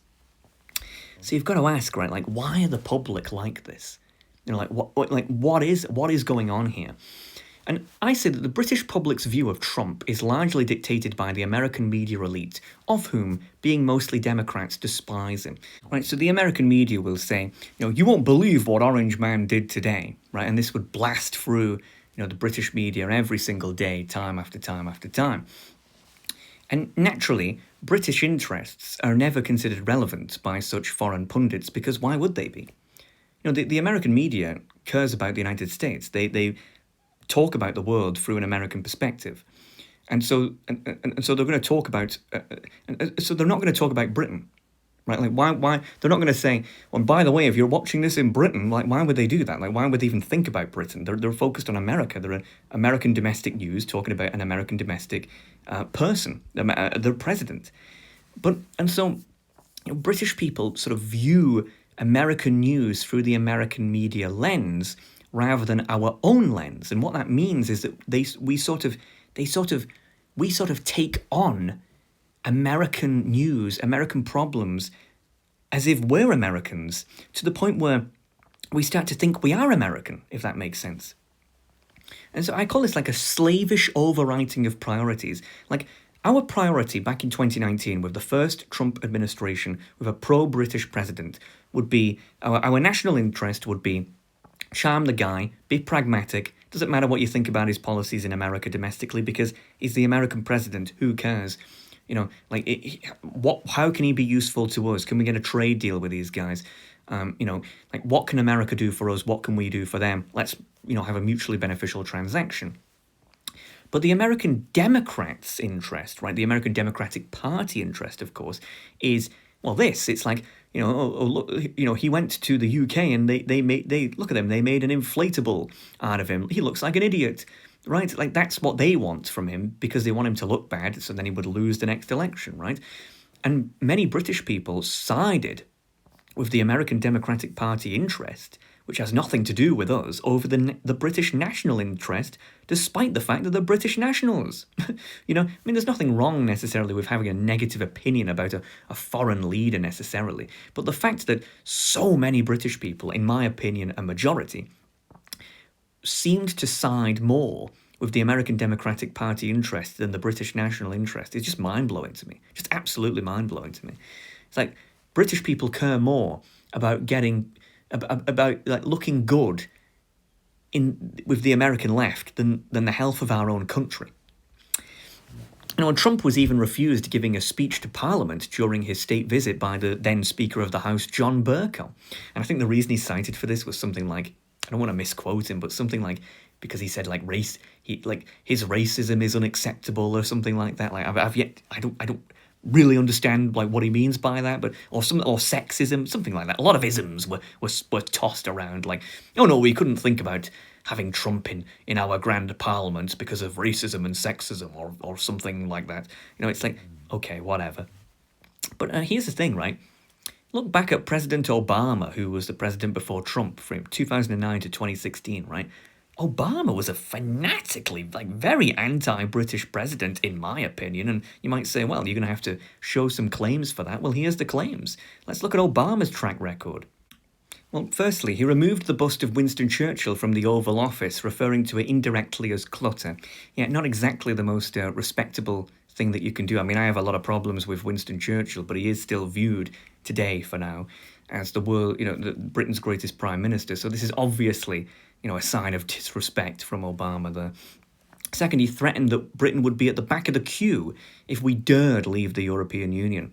He came and did a speech where he literally just said that, like, "Hey, you're going to be at the back of the queue," like, which basically implying, like, yeah, we're not going to care about you if you leave the European Union. So, and this was seen by us as sort of like a sort of almost like subtle threat, like, hey, do as you're told. Like this, we're making our position clear. Stay in the EU. Very unusual. Like a very unusual thing to do. Like the correct move would be to do, hey, we'll respect you whatever happens. Our recommendation would be to stay in if that's what he believes, right? But you don't say we're going to put you at the back of the queue. That's almost just seen as a threat. And then, but lastly, this is the worst, the shocking treatment of British Prime Minister Gordon Brown, and this really is unbelievable. So what do I mean by this? Well, in March 2009, during his, first of all, I should say, Gordon Brown was the Prime Minister when Barack Obama first got into office, right? So for those who don't know. In March 2009, during his visit to Washington, D.C., UK Prime Minister Gordon Brown presented US President Barack Obama with several thoughtful gifts symbolising the enduring relationship between the United Kingdom and the United States, right? I mean, you're going to meet the President of the United States for the first time as the Prime Minister. You want to get along well, right? You want to make sure that you've got some good gifts. So what did Gordon Brown get Obama? Well, a pen holder and pen set crafted from the oak timbers of the HMS Gannet, a Victoria-era anti-slavery ship, sister ship to the HMS Resolute, which had its timbers used to create the Resolute desk, which has been a fixture in the Oval Office since its presentation by Queen Victoria. Wow. Talk about a really well thought out gift, eh? That's a really nice gift. Clearly a lot of history behind that. What else? A framed commission for the HMS Resolute. Wow. This document commemorated the ship's service and its role in symbolising peace between the two nations. Oh, again, a lot of history put into that gift, right? Wow. I mean, if I was the American president, I'd be like, wow, this is you've put a lot of thought into this, Gordon. What else? First edition set of Winston Churchill biographies, authored by Sir Martin Gilbert. This 7-volume collection delved into the life and legacy of the former British Prime Minister. Yeah, something tells me he's not going to like that one, based on what we've already seen. But still, hey, throw in a little bit of British in there, right? We've got some American things, British things. Like, this is a good set of gifts, right? Like, man, would you be disappointed if the British Prime Minister came to you with these gifts, well thought out historical gifts? Probably not, right? Wow. Well, I wonder what President Obama gifted Prime Minister Brown in return. Oh man, I can't wait for these goodies. I feel like it's Christmas. Maybe something to do with I don't know, like the Boston Tea Party or something, like, or maybe something to do with George Washington, right? Like the first president who declared independence against the British. Like, oh man, there's got to be some really cool gifts here. Let's see. He gifted him a box of DVDs.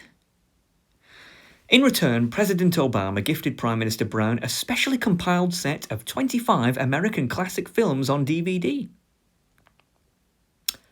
Wow, that's the worst gift ever. I think I've given a better gift to people than that. I think I've given people more, like, some DVDs. Imagine, God, I just can't imagine. Imagine giving the British Prime Minister a box of bloody DVDs. Meanwhile, we go out of our way to give you, like, a handcrafted one, the only pen in existence used from the specific wood from this specific shift in these biographies and all this stuff. Here's a Marvel movie. You know what I mean? Like, that's your gift. Like, hey, look on the bright side, right? It can't possibly get any worse. Reports indicated that the DVDs were formatted for Region 1 North America, rendering them unplayable on standard UK DVD players. Okay, well, I guess it can get worse. I mean, honestly, it's just unbelievable. It's one of those stories that's like, really, did that happen? And it's like, yeah, it happened. It really is that bad. So this is Obama's track record, right? And you might be wondering, well, why am I talking about this? Well, I'm talking about this because do you think John Bercow let Obama do a speech in the Parliament? I mean, I'm sure John Bercow likewise refused Obama, right? Just as he went on to refuse Trump, right? I mean, considering Obama has a track record of anti-British activities and disrespect in comparison to Trump, I don't know, what do you think? Do you think he didn't let him in? Of course not. Of course he didn't. He let him in. And not only did he let him in, he was treating him like he was God's gift to humanity. Look at the look on his face. It's like he's looking at God himself. And it's not. Here's the thing: it wasn't just Bercow. The British public likewise treated Obama like the second coming of Christ. When Obama came here, it was like Saint Obama, Lord Obama. It was unbelievable, the atmosphere. People were treating this guy literally like the second coming of Christ. The atmosphere was unbelievable. And it's like, why? What has this guy ever done for us? He's only ever disrespected us. He's only ever treated us badly. I can't think of one thing that Obama did that was pro-British. Everything he did was anti-British. He was never nice to us. And yet we treat him like he's amazing, and yet we treat Trump like he's the biggest, jerk on the planet. Again, why is that? What do you think? It's the Democratic Party seal of approval. It's the slavish overwriting of priorities. The American Democratic Party, who has a huge stake in our media, it says that Trump is bad, and so therefore we make an inflatable out of him. But they also said that Obama is God's gift to humanity, and so of course we have to invite him to our parliament and bow down before him and say he's an amazing guy, because that's what the Democratic Party of America wants. And that is who the majority of the British public, especially British progressives, get their marching orders from. It's not about what is pragmatic for our nation. It's not about what is right for our nation. It's just this. And you might, here's the thing. I don't particularly care whether the president of the United States is a Democrat or a Republican, whether it's Trump or Obama. What I care about is, do they treat us with respect and are nice to us, and have do our aims align? In which case, get along with any of them. Get along with any of them. If Obama was pro-British, I'd be like, hey, get him in the Parliament. Give him a speech, give him a state visit. If Trump was anti-British, I'd say keep him out. We don't want him here. That's what the American presidents should be judged on. Not what they do domestically with their country, or what the American Democratic Party controlled media wants. It should be, how do they treat us? What do they think about our people? What do they think about our country? That's what's important. But again, slavish overwriting of priorities prevents British people from thinking critically in this regard. How they think of it is, it's called being a good effing person. That's how they think about it. The reason why we protest Trump is because Trump bad, Trump orange man bad, Obama good, Obama is God. It's like they it's like, but you don't realise, your morality, your barometer of what is good and evil has been dictated to by a foreign media press, and not even a foreign media press, half of the foreign media press, the Democratic Party side of the foreign media press. That's where you've got your morality from. Your morality should be based on pragmatism. It should be based on what's good for me, what's good for my family, what's good for my country. You're not thinking in that way. You're just thinking. Your morality has been determined by a foreign interloper, if you would, which is the American media. But it's so funny, these people who think that they're such good people. Take John Bercow, for example, who is one of these people who thinks that he's a good person, in my opinion. I'm not going to read all this, but if you just take a brief look at this guy's Wikipedia page, it's apparently what? He was, an expert panel found that he had been widely unreliable and repeatedly dishonest in his evidence, a serial liar and a serial bully.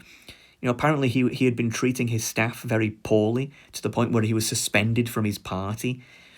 And, it's just it's like, okay, so this guy's apparently an anti-racism, anti-sexism crusader. That's why Trump can't speak in Parliament. Meanwhile, behind the scenes, he's apparently bullying his own staff and being suspended from his party for it. It's you absolute hypocrite, you know what I mean? And all of these people are like this. The people who claim that they are good people. I'm a moral person. I'm a good person.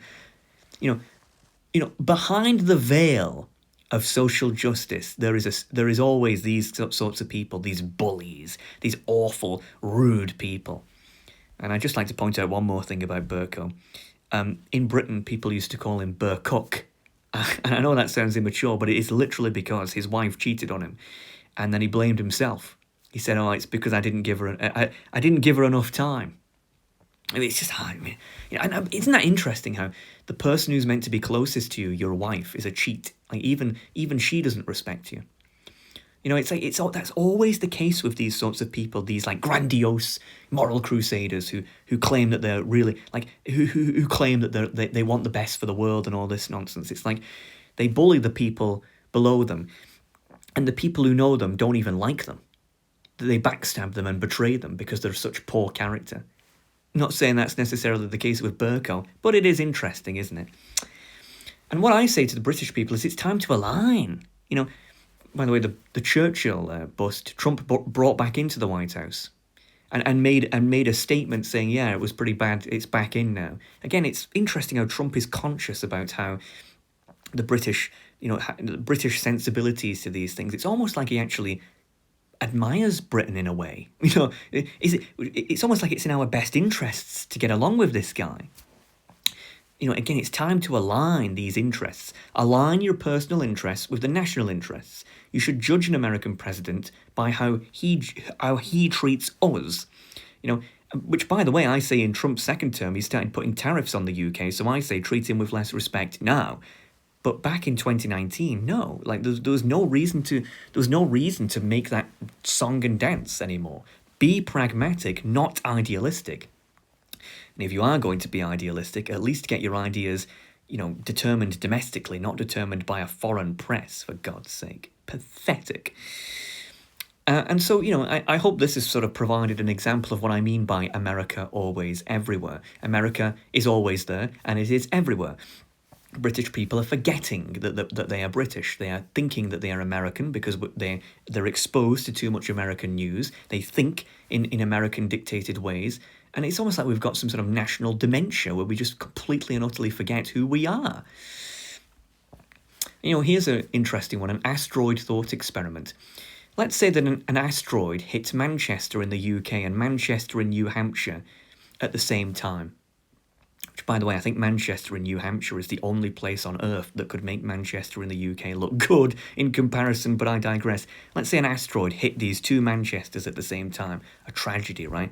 Like people die, buildings are on fire, it's awful. Who do you think the British media would cover more? Do you think they would cover Manchester in the UK more or Manchester in America more? The American media would obviously cover Manchester in New Hampshire. Makes sense, right? Because they're American.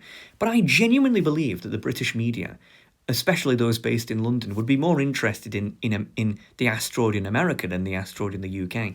I really do believe that. I really do believe that the British the British establishment, the British media, the British progressives especially, care more about New Hampshire than the north of England. I'd bet my bottom pound that if this situation happened, the British media would cover the Americans more. Guarantee it. People wouldn't believe. People would say, I don't know about that, Alex. Really? Are you sure? Think about it. If the last three things I've just shown you are anything to go by, you'd be surprised. Which brings us on to number 3, a Britannia retconned. If it's true that America is always there and everywhere, then the yin to the yang to that is that clearly America must be retconning Britain, right? It's not just that America is everywhere, it's that Britain is becoming lesser. Britain is becoming smaller by definition. And a good example of this would be education. Education provides the greatest glimpse into the ongoing retconning of Britain as a country. British literature, in my opinion, is inarguably the world's greatest. I mean, just to name some examples: William Shakespeare, Romeo and Juliet; Jane Austen, Pride and Prejudice; Charles Dickens, Oliver Twist; Mary Shelley, Frankenstein; Arthur Conan Doyle, Sherlock Holmes; J.R.R. Tolkien, The Lord of the Rings; George Orwell, 1984; C.S. Lewis, The Chronicles of Narnia; Roald Dahl, Charlie and the Chocolate Factory; J.K. Rowling, Harry Potter. I mean, the list goes on. This is just a fraction. Like, we have so many amazing books, amazing authors throughout history, throughout the decades, throughout the centuries. Like, our literature is unstoppable. Like, it's the best. We made the language, we made the literature. We're amazing at writing. We have some of the best writers in the world. And so, with all that said then, what book do you think that all British secondary school students, that's 11 to 16-year-olds, are forced to read for English literature class? Oh, well, it must be one of the British classics, right?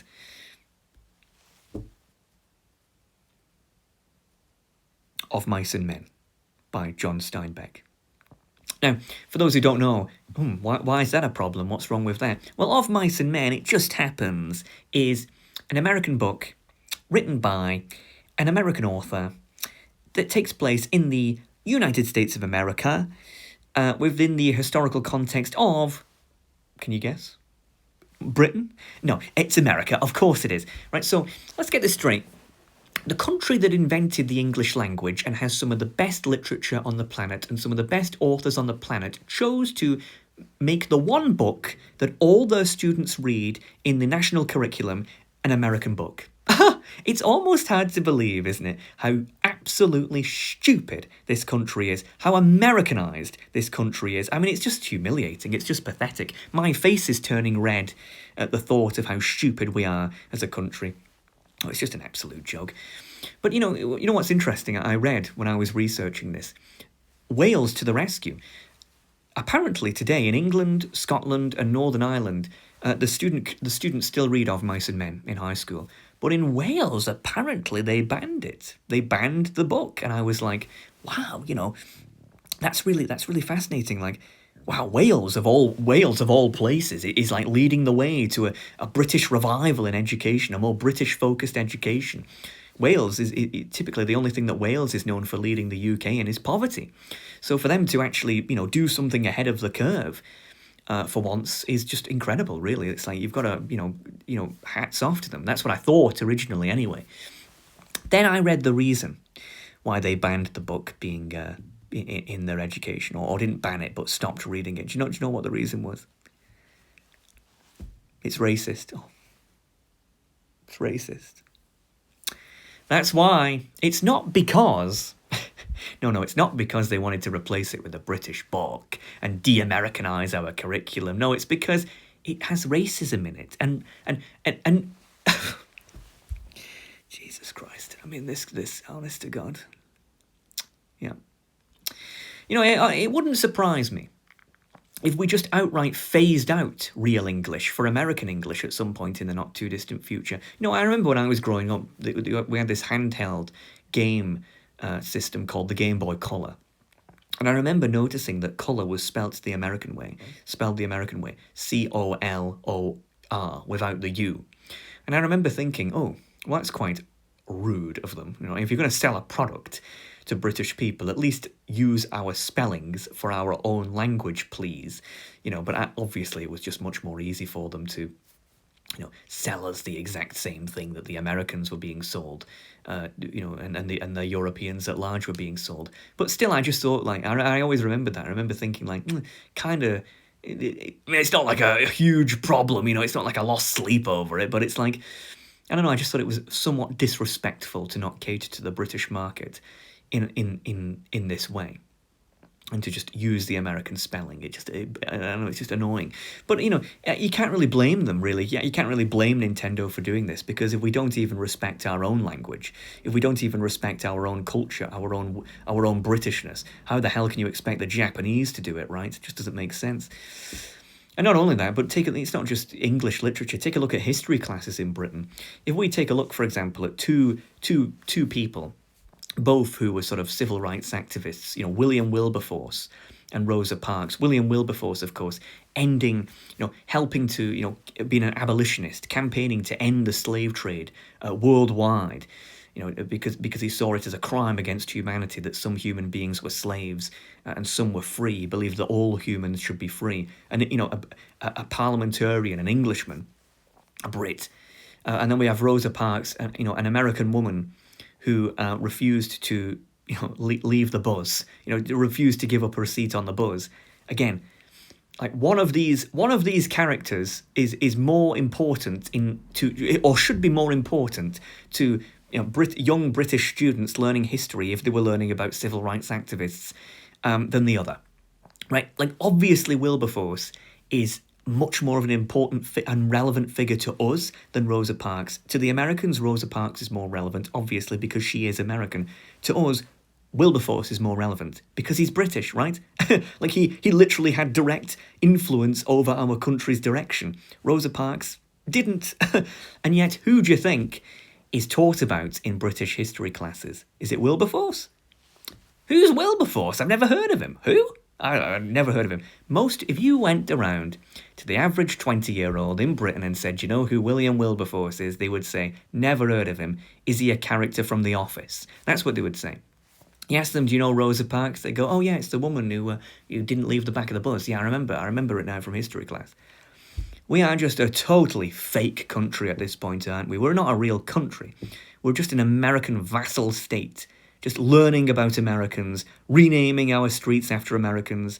I mean, she has a street named after her in Glasgow now by activists. I mean, not sure she ever went to Glasgow. Not sure she ever went to Britain, but, Rosa Parks in Britain is viewed as more relevant than our own actual abolitionists who ended slavery. It's just mind-blowing.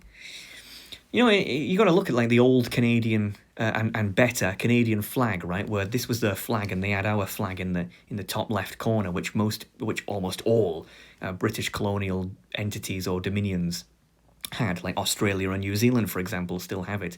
And, sometimes I look at the British flag and I think, well, maybe this should be our new flag instead. Just put the American flag up there. Why don't we just admit this is our flag? Like, we're an American vassal state. Like, we're not a real country anymore. We teach our offspring American stories. We teach them American history. We're obsessed about American news. What are we? What are we at this point? We use American websites, eat American food. God, we're only a few years away from like unhealthy American chlorinated chickens entering our supermarkets soon, I hear. Right? It's even that's just a leftover from the fact that the EU has high food regulated standards, but they have high standards for everything.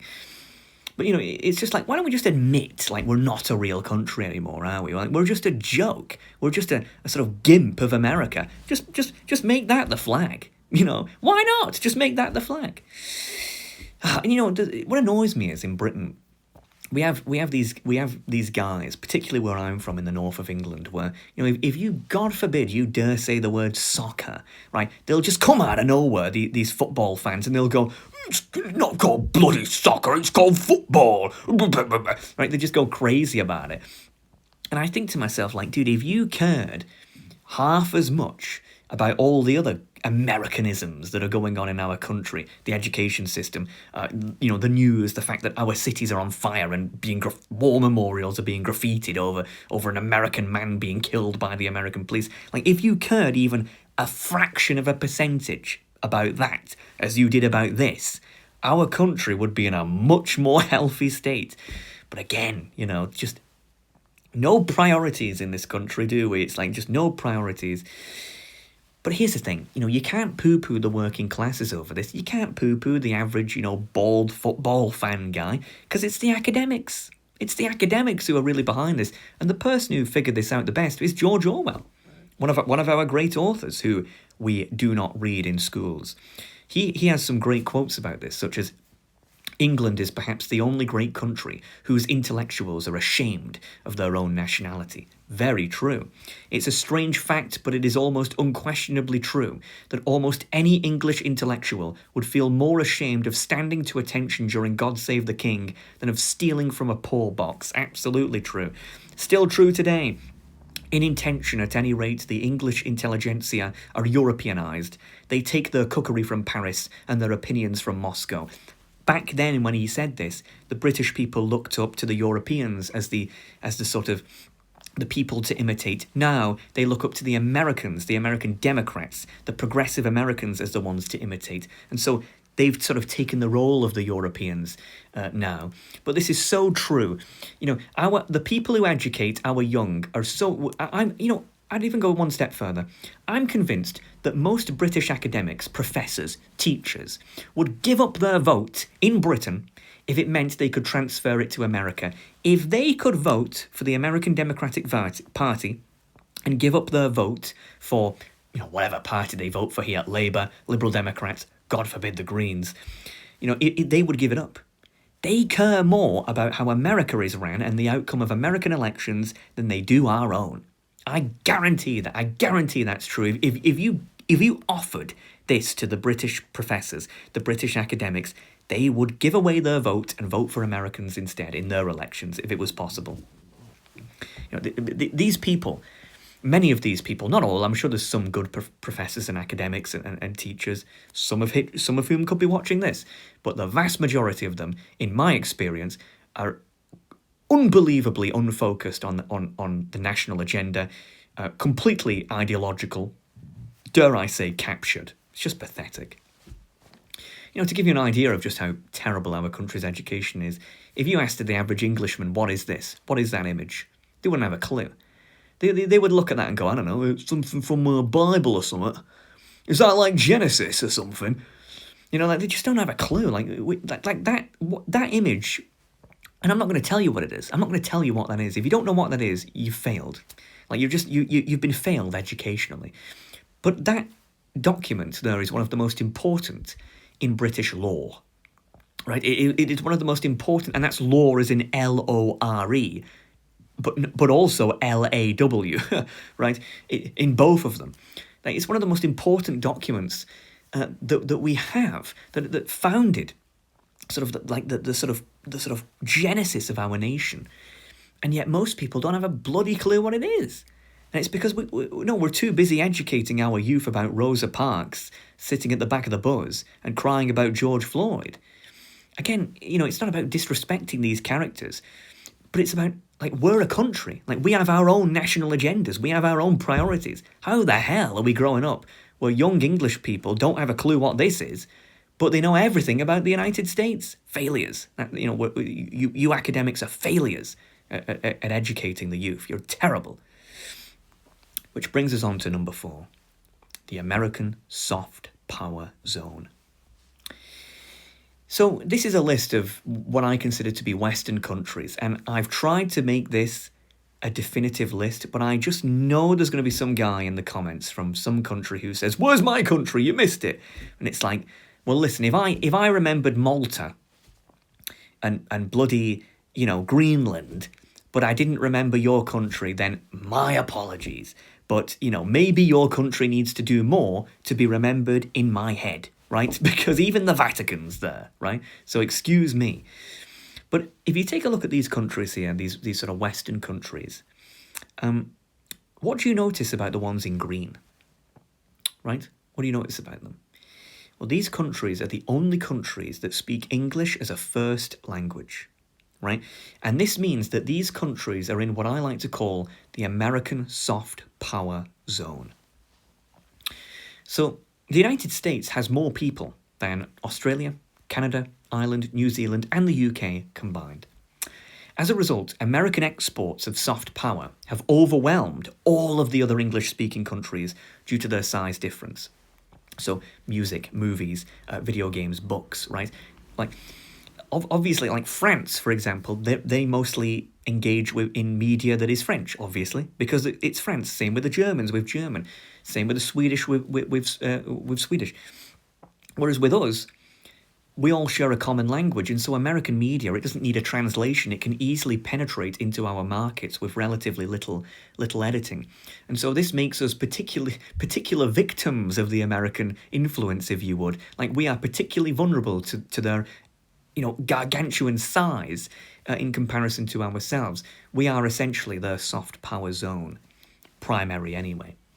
And as a result, these countries have thus become almost like moons, orbiting around the American planet while slowly losing their own planetary status in the process. That's a really good metaphor. Britain was once a planet, now it's a moon. It's just America's moon. We just rotate around America with all the other American soft power zone countries. We're obsessed with them. We can't stop looking at them. Our world literally revolves around them. We used to have moons of our own. Now we're a moon. How pathetic. It's a fantastic metaphor, that. And to go through the American soft power countries, however, to give you an idea of how it's not just us, Ireland.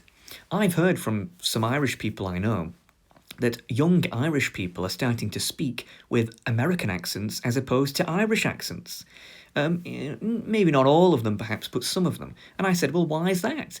And they said because they engage so much with American media that they want to be Americans and they imitate Americans. And I said, well, that's so funny, isn't it? Because in Ireland they have this term called plastic paddies that refers to Irish Americans. Irish Americans tend, I mentioned earlier how Americans tend to be obsessed with, what their home, their like heritage countries, and God, the Irish Americans are the most fanatical in that regard. You've got some guy in America called Patrick in Utah who's never been to Ireland in his life. His dad never has. His grandfather never has. But his great-grandmother, came from Ireland. And he calls himself, I'm not American, I'm Irish. And it's like, okay, buddy, They call them plastic paddies, like imitators. Like people who think they're Irish because they have a distant relative, but they're not really. They've never been there. They've never lived there. They've never paid tax there. They never went through the troubles, you know what I mean? It's like, but nevertheless, they call them plastic paddies. And I said, well, you're plastic Yanks now, aren't you? It's like you're pretending to be American instead. The Americans, in the end, the Americans may have the last laugh. And the Irish guy I told this to, he just looked at me and went, oh, because it's true. So that's quite unfortunate for the Irish there. Next up, the Australians. I have friends in Australia and they describe it as a country that has British bones with American skin. Australia is a British invention. I don't like to call Australia a different country. I think it should have been part of the UK. I know that sounds incredibly strange, but I do think we could have made that work had we have given them more power to run their local affairs. I really strongly believe that Australia should never have been allowed to become an independent country. It's one of the biggest failures of Britain that we allowed that to happen. But, Australia is a country that obviously has a British legacy. Our flag is on their flag. Their parliament is based on our parliament. Their monarch is our monarch, right? I mean, Australia is a British heritage. It's a British country, populated primarily by people of English, Scottish, Welsh and Irish heritage. So, but friends of mine in Australia have noted that it's significantly less British in culture than they expected. On the contrary, it's actually rather American in culture. Apparently, they are obsessed with American politics, obsessed with the American media. Anything that the Americans do, they do. Apparently it's basically barely British anymore in terms of culture. They've been totally Americanized. I don't know if that's true, but I have to believe my friends who live there because they would know better than me. If so, that's very sad, but it just goes to show the power that American media has over the Australians. Next up, we have, of course, New Zealand, the little brother, and I would say with New Zealand, take a look at their Labour Party, the New Zealand Labour Party, because they act exactly like the American Democrats, like literally, like they're almost like exactly the same party in terms of the things they say and the things they prioritise. It's quite like one of their prime ministers, Jacinda Ardern. I just thought, like, God, like, she's trying so hard to be an American Democrat. It's crazy. Which is weird because I'm pretty sure she was trained by our Labour Party here in the UK under Tony Blair, to my knowledge. So it's strange how even a political party that has been directly influenced by British parties still seems more American than British. But that's just my opinion on that. I don't know what New Zealanders would think of that. And Canada. Well, Canada's a really interesting one, actually, because Canada is obviously on the border with the United States, and they are obviously heavily influenced by the United States in every regard. But Canada has what I call like the narcissism of small differences, where because Canada is a neighbour to the United States physically, America is much more in the minds of the Canadian psyche, and so Canadians actually go out of their way to differentiate themselves consciously from Americans, and they take great pride in it. They also take much more pride in their English and or British and French ancestries as well. And anything that differentiates them from the United States. In a way, it's very unhealthy because there's very little in reality that actually separates Canada from the United States. I know there's talk about Canada joining the United States, which the Canadians absolutely despise and overwhelmingly reject the prospect. But it actually is a very logical concept in reality. The Canadians are much more American than they are British, much more American than they are French. And they don't really like to admit that, but it is true. And it's unfortunate, but it's because, again, America is just so massive that they're so highly influential over the Canadian mind that the Canadians just can't possibly compete against them.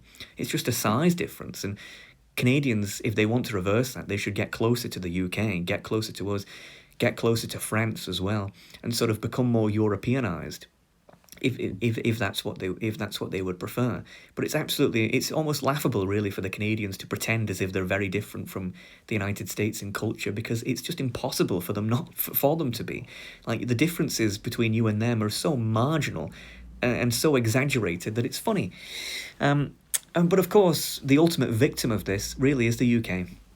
Because the UK, after the fall of our empire, has just become rudderless, just directionless, completely and utterly humiliated, completely and utterly insecure of ourselves, which is why British people go absolutely berserk, especially towards Americans when people make anti-British comments. It's because they're insecure. It's because we're just, British people don't believe in Britain anymore. They don't believe in Britishness anymore. Just completely and utterly sad, really. And, I would call Britain the 51st state. It really is. It really is just the unofficial 51st state at this point. I mean, Canada, which really would be the most expected country to be the 51st state, is nowhere near as unconsciously American as the British are, and it's just so unbelievably sad. Goodbye, Britain. But is it really? What can be done to reverse the American conquest of Britain, if anything? Well, simple. Just do the opposite of everything we've just discussed. Right? I mean, very simple. For example, let's start with America always everywhere. Well, if America is always everywhere, well, how about we just quash external influence? Not exactly rocket science, right? So let's talk about that. A good country to look at about quashing external influence, other countries interfering in your affairs, would be looking at the struggles of Singapore against external influence during its first few years of independence. For those who don't know, Singapore was an ex-British colonial sort of city-state, if you would, a possession, and it gained independence from us when we could no longer hold it after World War II, of course, and we sort of left it in the 60s. But Singapore wanted to join Malaysia, which was a much larger country that surrounds them, and they did. However, it was a bit more. It was complicated, and we'll go into why. So one of the first struggles that Singapore had against external influence was race riots, right? So you have, ethnic and civic identities, right? So, for example, in the UK, our ethnic identities are English, Scottish, Welsh, and Irish, right? You can't, these are identities that are considered blood, genes, right? Like you're born that way. You can't, whereas the civic identity, of course, is the British identity. And so, think of it as English, Scottish, Welsh, Irish is the blood, but the British is like the nation, it's the passport, right? And in Britain, of course, we prioritise our civic British identity over the ethnic national identities, because how could it be any other way? Like, you couldn't have a country, you couldn't have the United Kingdom if people were English first, Scottish first, Welsh first, Irish first. Well, I mean, the Irish did claim to be Irish first, which is why the Republic of Ireland exists. The Scottish almost did become an independent country in 2014. And so the UK would have ceased to exist then. But that's because people are putting their ethnic identity over their civic identity. That's not necessarily fair to say, though, because the line is really blurred between these two. I mean, like it's so strange. Like the French, for example, their ethnic identity is considered French, and is their civic identity. It's not like people in Normandy consider themselves Norman ethnically, and civically French. It's like it's complicated, this, because we in Britain have failed to unify our nation. We failed to unify our petty kingdoms, and to create one true British identity. So the ethnic identities are sort of like these strange leftovers of the petty kingdoms. But you get the point, right? And Singapore was part of Malaysia, but the racial demographics of the city was very different from the rest of the country. So, for example, Singapore was 77% Chinese ethnically, 15% Malay, 7% Indian, and 1% other being European, Eurasians. The rest of Malaysia, however, was pretty much the opposite, right? 60% Malay, 30% Chinese, about around 8% Indian, and 2% other, right? So again, it's like Singapore majority Chinese, Malaysia majority Malay. And remember, Malaysia, the rest of Malaysia has much more people than Singapore. Singapore is just one city. Malaysia is like many cities. So obviously this is very different. And so in Malaysia, you had, just like in Britain, you had different ethnic and civic identities. The ethnic identities in Malaysia were of course the Malays, the Chinese, the Indians, and other, Europeans, Eurasians, or whatever. But the civic identity was the Malaysian identity, right? So there's a difference between Malay and Malaysian. Malay is considered the blood, right? The ethnic. Malaysian is the civic identity. You can be Malay, you can be Chinese, Indian, whatever. It's the civic identity. But there was a conflict between the Singaporeans and the rest of Malaysia over what to prioritise. Right, so some people wanted a Malaysian Malaysia, right, which is where the civic Malaysian identity overrules, is more important than the ethnic heritage identities. The Malay, the Chinese, the Indian, the other, right? This is kind of like how the UK works. But other people wanted a Malay Malaysia, right, which meant that the ethnic Malay identity was seen as more important than the civic Malaysian identity or the other heritage identities. Right, so it's essentially like a Malay first, almost like a Malay supremacist in a way, Malay like priority system. And obviously, as you might imagine, the Singaporeans wanted a Malaysian Malaysia because they're majority Chinese, right? Like, why would you want to, be treated as a second-class citizen? The majority of the population doesn't make sense. Whereas, of course, the rest of Malaysia that's majority Malay, well, they of course want a Malay Malaysia, right? Like, why would they want the Chinese minority and the Indian minority to be treated, as equals, right? It just didn't make much sense to them, really. Like, why would they want that? So this caused a conflict, and eventually no compromise could be made. And so Malaysia ended up kicking Singapore out of Malaysia, forcing its independence. I think Singapore is probably the only country in history that was forced to have its independence. They didn't want to be independent. They wanted independence from the British Empire, but they wanted to join Malaysia and as a city of Malaysia. But, they had different priorities, right? Singapore wanted a more civic, multiracial society. Malaysia wanted a more Malay-orientated society, and so they were kicked out. This put Singapore in a very dangerous position, as Malaysia had ways more people, stupid me, way more people, way more land, and way more resources. Singapore was poor as dirt. They had a very uneducated population, agricultural population. It was in a very strategic location, which is why it was a British trading port under the British Empire. But on its own, independent, no real army. Its army was made up majority of Malays, so that's quite ironic, right? It was just poor. It was in a very, very dangerous situation, and the first Prime Minister of Singapore, Lee Kuan Yew, who I consider to be a legend, he essentially had to solve a myriad of problems, because one of the big problems, of course, is that he wanted to take the demographics of Singapore, and it's like, yes, obviously we're all different ethnicities, but at the end of the day, we should be Singaporean first, right? Like, you cannot be Chinese first. You cannot be, as he called, a Chinese chauvinist. You cannot be Indian first, Malay first, a Malay ultra, as they were known. You have to be Singaporean first. And yes, of course, you're still Chinese, Indian, Malay, etc. But you're Singaporean first, right? Like, that's the deal we're giving you. But the problem is that race riots started to break out in Malaysia, mostly with the Malay majority against the Chinese minority, right? So the Chinese are being treated badly by the Malay majority. So there's race riots going on. Well, what do you think happens?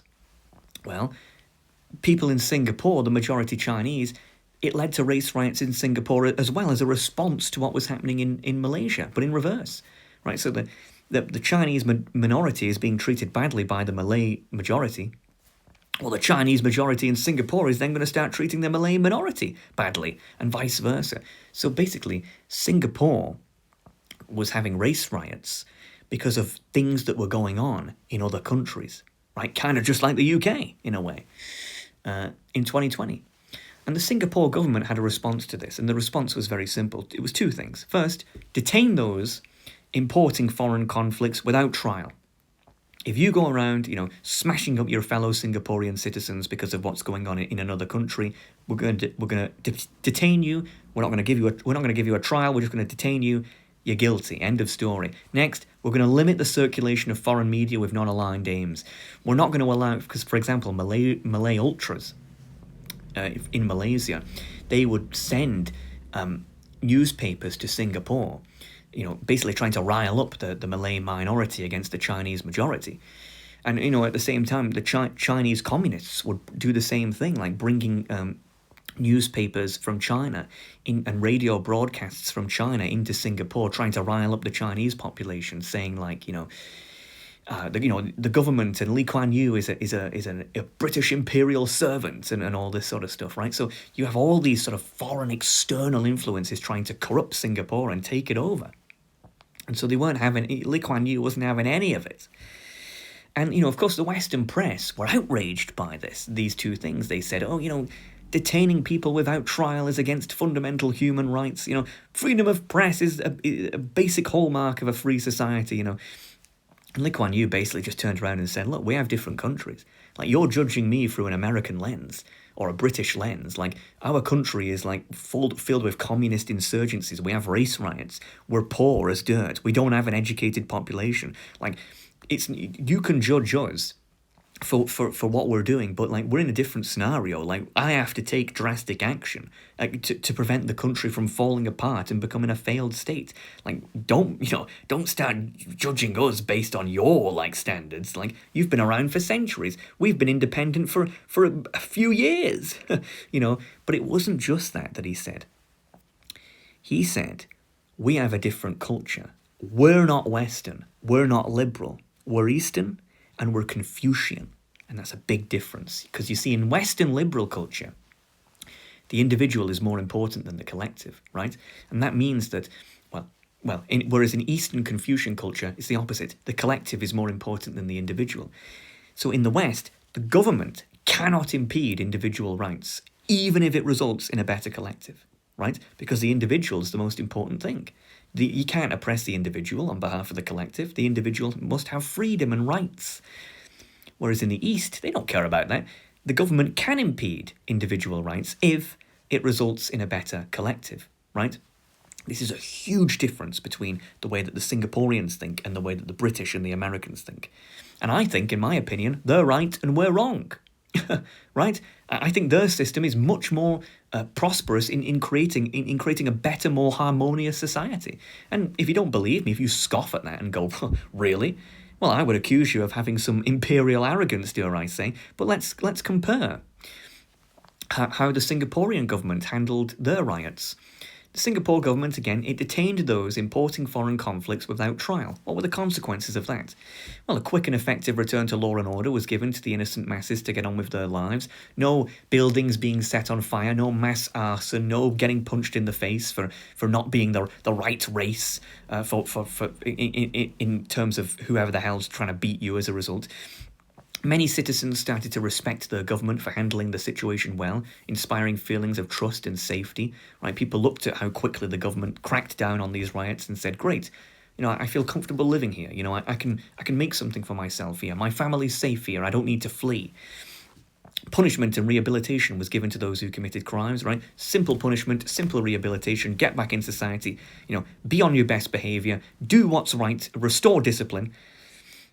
Fantastic. And lastly, a message was sent to potential future troublemakers not to import foreign conflicts into Singapore, although there will be consequences. You do not get to burn buildings in Singapore. You do not get to smash people's faces in with a brick. You do not get to beat people, over foreign conflicts. You don't get to do any of these things over domestic conflicts, but you definitely don't get to import a foreign conflict into the country. Totally unacceptable. And this was sent to all those troublemakers, not just in the present, but in the future. We're not going to tolerate that nonsense in the country. Fantastic, right? The Singaporean government's response to the race riots in Singapore has been a historical success. Singapore is seen as a sort of massive success story in terms of having a very diverse multiracial population and getting them to get along with each other. Meanwhile, let's look at the British government's response back in 2020 when we also imported an American sort of race conflict into our society. Well, they had a weakly and meekly go after the worst offenders while calling for peace. Like, excuse me, can we please have some peace, please? Come on, please don't graffiti the war memorial. Oh, come on. That's what the British government's response basically was. There was no mass arrests, no mass, it was just pathetic. And the consequences for that is numerous war memorials, statues and buildings were defaced alongside injuries to the police and public at large. Many citizens lost their faith in their government for handling the situation badly, inspiring feelings of fear, of paranoia and fear. Punishment and rehabilitation was only given to the worst offenders, and even then reluctantly. Yeah, even if you were arrested for like smashing someone's face or whatever, the judges would still go something. So the judges who were like totally judicial activists would say something like, I understand why you did it, I understand your reasons, it's like, pathetic. And a message was sent to potential future troublemakers to import more foreign conflicts into Britain as there will be no consequences. So it's like, because of what happened in 2020, we have essentially said to people, hey, whatever happens in America, whatever happens in whatever bloody country, bring that here. We love foreign conflict. Let's never stop talking about what goes on in every other country except ours, and you'll be rewarded with attention. And there'll be no consequences for negative behaviour or crimes. Clearly, that was the message that was sent to British society. And I don't know about you, but I prefer how Lee Kuan Yew handled his situation and how Boris Johnson handled our situation. He had restored discipline, crack down, no nonsense, getting back to order. Johnson and his government, it was just chaos. It was just months of nonsense, months that and even though these protests and riots have ended now, who's to say when the next ones will be? Who's to say when the next guy in America will be shot, and then before you know it, Manchester's on fire and Liverpool's on fire? It's like, who's to say this won't happen again? It's unbelievable, how much of a disaster 2020 was in Britain. It's unbelievable. In my opinion, and this is how I would deal with this, anyone who commits a crime in Britain while being motivated by a foreign conflict should be classified as a foreign occupied domestic terrorist. If you were born in the UK and you had no other citizenship, then you would have punishment and rehabilitation.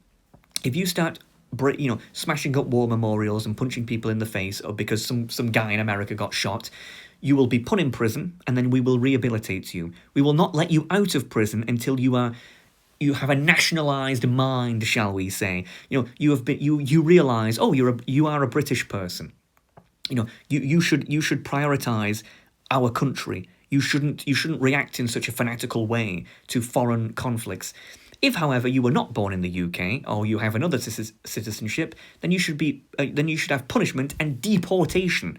You should be put in prison for whatever crime you committed, and then you lose your citizenship. Well, you wouldn't have citizenship, and then you get deported back to whatever other country you have citizenship from, or your country of birth.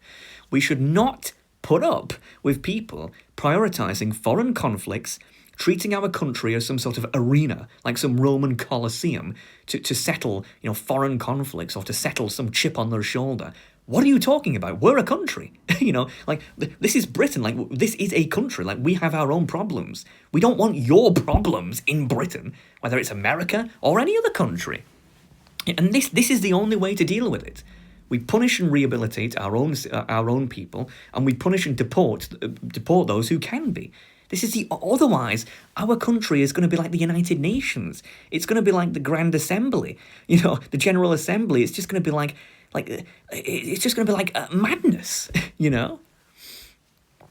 But that's not all. That's not all that the Singapore government did. They also limited the circulation of foreign media with non-aligned aims. So, for example, Lee Kuan Yew viewed freedom of the press as a Trojan horse that allows foreign agendas to overwrite the domestic one. So, for example, Singapore had numerous newspapers. So you had, of course, Singaporean newspapers that aimed to write about whatever is most favourable to an independent Singapore. Hey, that makes sense. But you also had the Malay Ultra newspapers, as I said, where they wanted to entice the Malay minority in Singapore to cause a ruckus against the other races. Well, that's not good, right? You had the communist ones, as I said, in China, that were trying to inspire the proletariat against the bourgeoisie and turn Singapore communist. And then, of course, you had the Western media that was trying to promote Western liberal values, make Singapore more Western. And, Singapore, what Lee Kuan Yew proposed was he wanted to cease the circulation of radical foreign agendas. So Malay ultras, communists, you're not allowed in Singapore's press anymore. If you have a newspaper that says that the people should overthrow the government and start rioting, no, you're not allowed to have a newspaper in Singapore anymore. Kind of makes sense.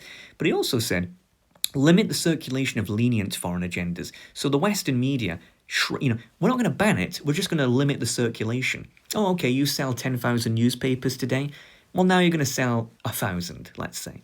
Right? So, and that proves, the reason he did that is that it proves that he's not scared of the Western media. He's not scared of Singapore. He doesn't want to create some sort of totalitarian Orwellian state where, Singaporeans can only have state news. It's like, no, we're not afraid. He's not afraid of Western media.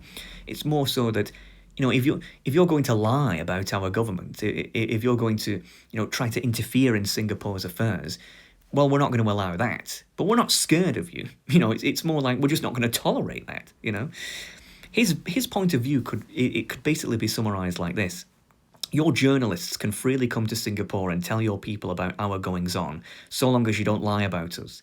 But you don't get to come to Singapore and interfere in our domestic affairs. And I say, hang on, why don't we just take this logic and turn it into Britain? Your journalists can freely come to Britain and tell your people about our goings-on, so long as you don't lie about us, but you don't get to come to Britain and interfere in our domestic affairs. Why do we allow American media companies who don't care about Britain, really, in my opinion, don't care about our public? They have they're American people with an American mind, caring about an American state. Why do we let them come here and start propagating to us about their goings on, and trying to influence us? I don't really understand why we allow this.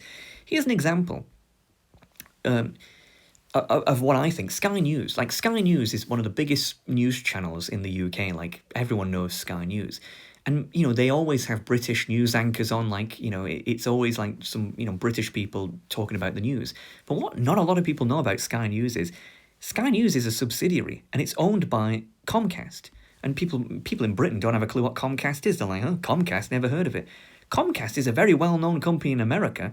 It's an internet service provider. But it's also, they own like a lot of American media. Essentially, Sky News is an American news channel masquerading as a British news channel. I'm not saying they're doing that maliciously necessarily or even consciously, but they are. Sky News is an American company. They're not British. And, I had a look at Sky News' homepage. You can see when I did it here when I was doing research for this lecture on the 27th of March there. And half the news stories are American. Right, you've got half the news stories are about Britain and about our economy and the Chancellor. The other half are about Trump and about, some American politician. And then we wonder, in fact, if you look at the top bar there on their website, the US even has its own category. A category that is deemed more important than money and science, climate and tech. It's more to the left. It's like, and then we wonder why our people are becoming so Americanized and so strange, and so bizarre. Is it any wonder when we have American companies masquerading as British news channels? It's just ridiculous. It reminds me of this tweet from Jeff Bezos, and I'm not going to read it all out, but Jeff Bezos, he owns the Washington Post, right? The CEO of Amazon. And I want to read this part, though, where he said, "There was a time when a newspaper, especially one that was a local monopoly, might have seen it as a service to bring to the reader's doorstep every morning a broad-based opinion section that sought to cover all views. Today, the internet does that job." It's basically announcing here that, like, hey, I own this paper, and I'm going to make it say whatever the hell I want it to say. And I'm basically going to overrule my staff and my editors because I'm the owner and I can do whatever the hell I want. If that's not the perfect admission of the fact that, as Lee Kuan Yew said, Western media is essentially just a Trojan horse owned by billionaires, owned by private owners that then use these Trojan horses to try to influence people, presenting themselves as like sophisticated and neutral. I don't know what is. I mean, the guy has literally just admitted it. He's literally admitting like we don't. What he's essentially saying there is we don't need to have a broad-based opinion section that covers all views. We're just going to have my views, my approved views. and if my staff don't put my approved views, I'm just going to fire them. That's essentially what he's just said there. It's exactly what Lee Kuan Yew said. So why the hell do we allow this? But that was only one struggle that Singapore had. Another struggle they had was agent allegiance, and this is just crazy. So America once tried to attempt to buy out a Singaporean agent. So an American Central Intelligence Agency officer went in to a Singapore, one of their intelligence agents and said, "Hey, buddy, I'll give you a ton of money if you just like tell us some information about your government. Like you can be like our undercover spy you spy on your government on our behalf, basically." And the agent thought about it for a few days and was like, "Man, do I do this? Because he's offering me so much money. Like, this is crazy. I've never seen this much money." But in the end, he realised that the Singaporean government had a zero-tolerance policy to corruption of any kind, and he probably would have been given the death penalty or something like that had he have gone along with this. So he told his superior officer, and it was actually the American undercover agent who ended up being arrested. It was two American agents, actually. And this was exposed, and needless to say, that didn't exactly work out well for the Americans there. It was a big embarrassment for them. Imagine being caught spying on a country with your tail between your legs, and the American government essentially had to. First, they denied it, but then they privately apologized to the Lee Kuan Yew, the Prime Minister, and said like, "Yeah, we're sorry about that. That was a mess up. We're not going to do that again." It's quite incredible, really. But Singapore has some of the lowest government corruption in the world. I believe it's like the third least corrupt country in the world. I think it's the first, really. So much so that their government actually wears these white shirts. The People's Action Party, their government, they wear these white shirts. White shirts, of course, symbolising like purity and like cleanliness and uncorruptibility. And they do this on purpose to symbolise to the public like we are so like determined to be dedicated to you. We are so determined to be uncorrupt that we're literally going to we're literally going to go around wearing white like we're some sort of angels just to make it clear. Like imagine having the audacity to do that. Well, they can have the audacity because they talk the talk, but they walk the walk as well. Their state actors must be loyal to the advancements of Singapore and Singaporeans only. There's no foreign influences allowed in their country at all. No like double agents, no nonsense. It's like, no, everything their government does is about advancing Singapore, advancing Singaporeans. And our issue in Britain is similar but different. Whereas Singapore faced problems with monetary corruption, Britain faces problems with what I call ideological corruption. It's not like our intelligence agents are corrupt in like they're being paid off.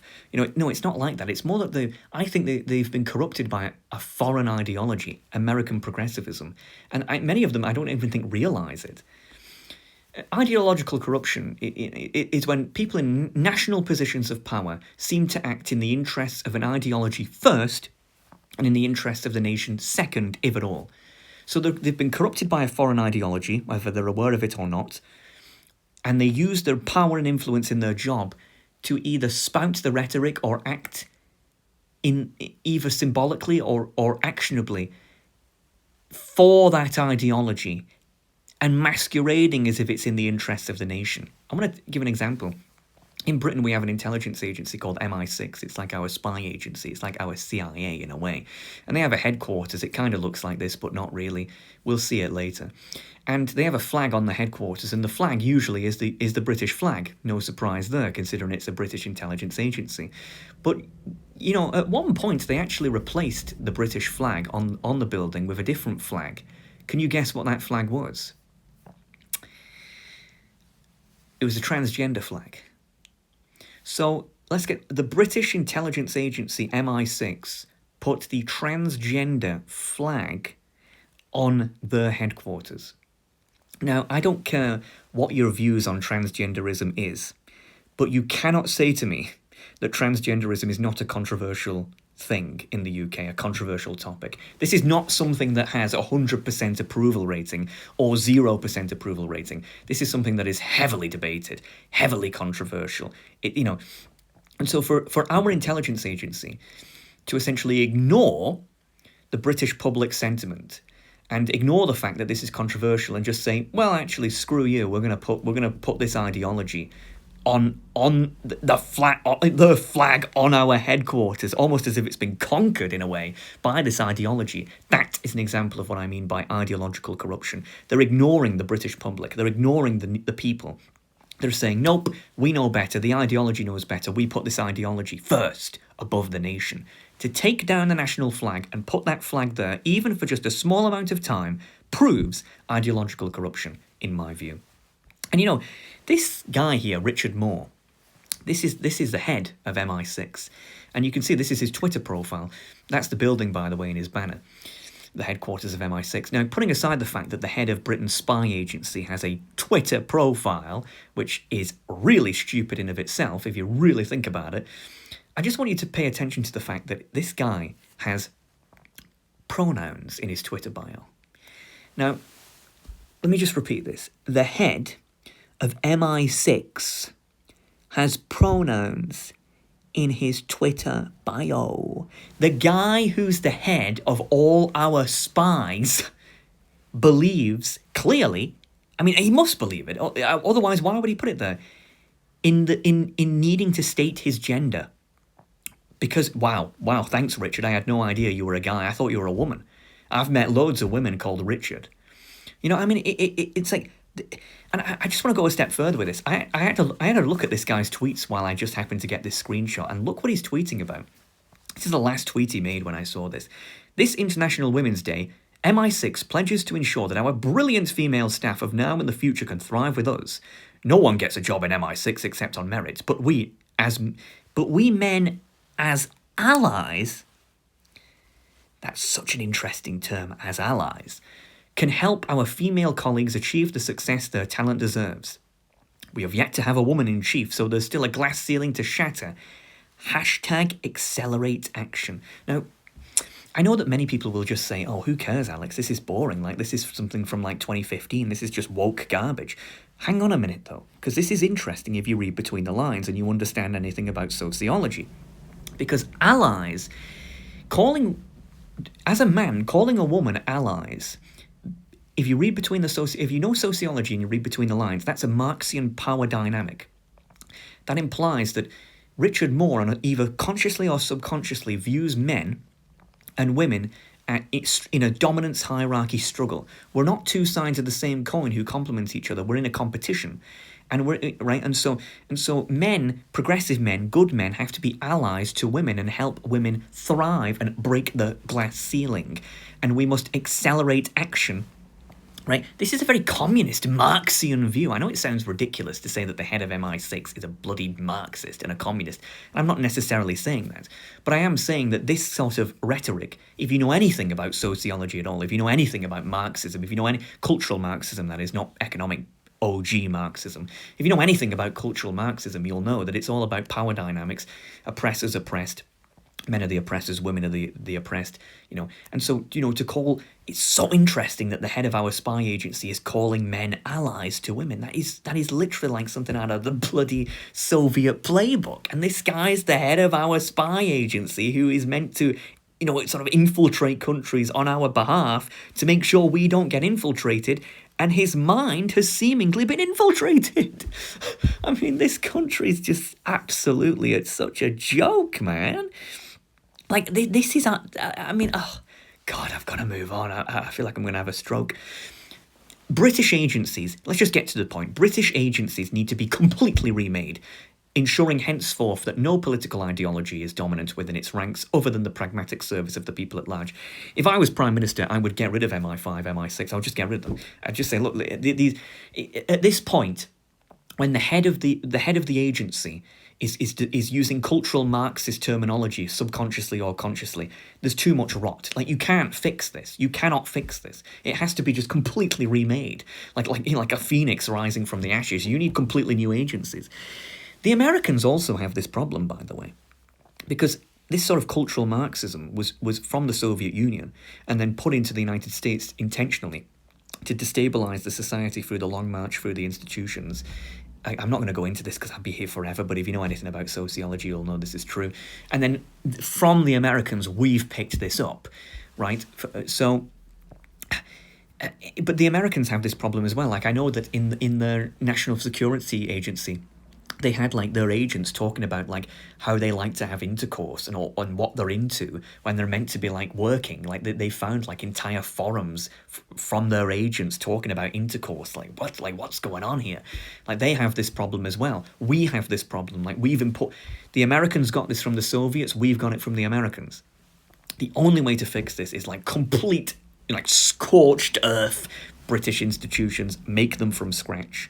And get the good agents, get them in, but we can't have this ideological corruption. It's just absolutely unbelievable. It's just unbelievable how far this country's fallen. Right, so this three-pronged approach, implementing the foreign occupied domestic terrorist criminal classification, treating non-aligned foreign press as a Trojan horse for other agendas, and completely remaking all British agencies away from ideology into pragmatism. These three things would quash external influence in Britain and would make our country a much, much, much better place. And I would be baffled if anyone watching this would disagree with that, considering the examples that I've just given. So that's one thing. But let's talk about another. A Britannia retconned. How can you reverse that? Very simple. The Albion Awards. So let's talk about that. There's a guy called Curtis Yarvin, and he has this concept called the cathedral, which I really admire. The idea is that education, the media, and the government, they all sort of work together to create this thing called the cathedral. And the idea is that you have progressive sort of influences, like they conquer education, conquer the media, conquer the government, and they work together to create this sort of consensus, this sort of consensus society where everything is progressive and there's no alternative. Any alternative views are blocked out, not allowed. Only the progressive view is allowed. And it's not like some sort of Illuminati thing. It's not like, they're working in the shadows. No, they work openly. They openly shake each other's hand. You scratch my back, I'll scratch yours. And they create this sort of liberal consensus that all of us in the Western world, whether you're in America, whether you're in Britain, whatever, we're stuck with this cathedral, right? This new liberal progressive religion, because all of these institutions have been corrupted. I would go one step further than that, and if you look at the hexagonal institutions of society, you also have, of course, the economy, law, and healthcare as well. Like it's more than just those three. It's more than that. It's every sort of institute of society has been corrupted by this cathedral, and they're all inescapable, completely and utterly. And I thought, well, how can institutional capture be prevented in the first place? Like, how can you prevent ideologues, progressive ideologues, from conquering your society? Or any ideologues, really, but progressive in the times we're in, because that's the negative, that's like the communism of our time, really. And how can you do that? And I thought, well, national-focused technocracy. Technocracy is essentially governance by pragmatism, governance by qualification, like governments by, essentially proving that you can do the job by merit, per se.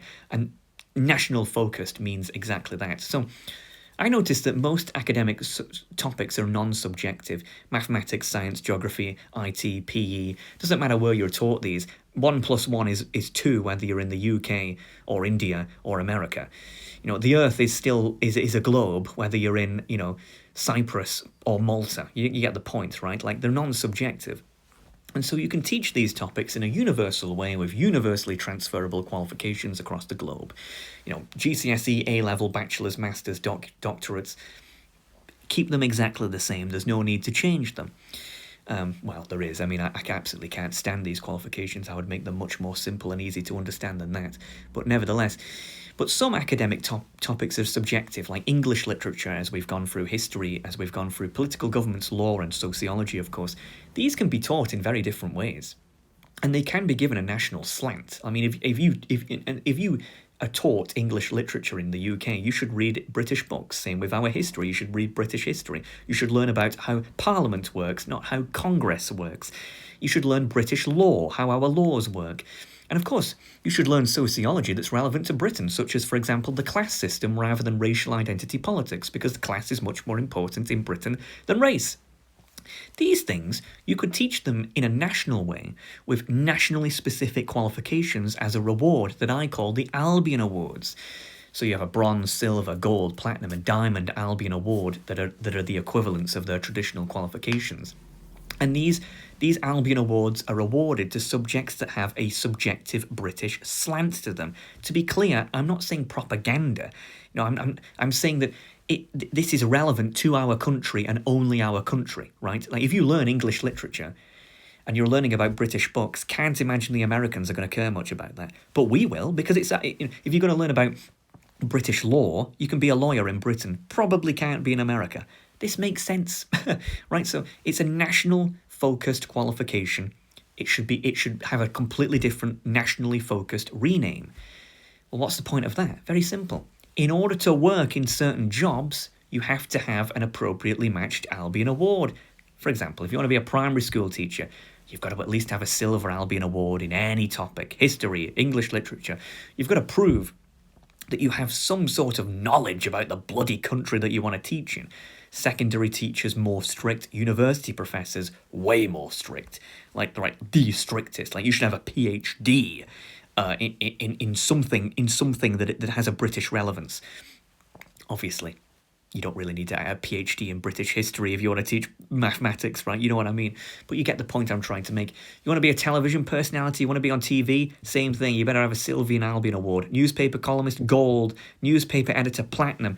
You have to have a qualification if you want certain jobs by law that shows that you understand the history, the law, something about the country that you are in. Right? You have to prove that you are loyal. You have been. Well, let's just be honest. It's indoctrination, really, to have a national focus. And of course, you want to be an MP, a cabinet minister, or the prime minister. Same thing. You've got to have some sort of qualification that says, I spent a year or 2 years or 3 years or whatever learning about the bloody country that I want to govern. Right? It just makes sense.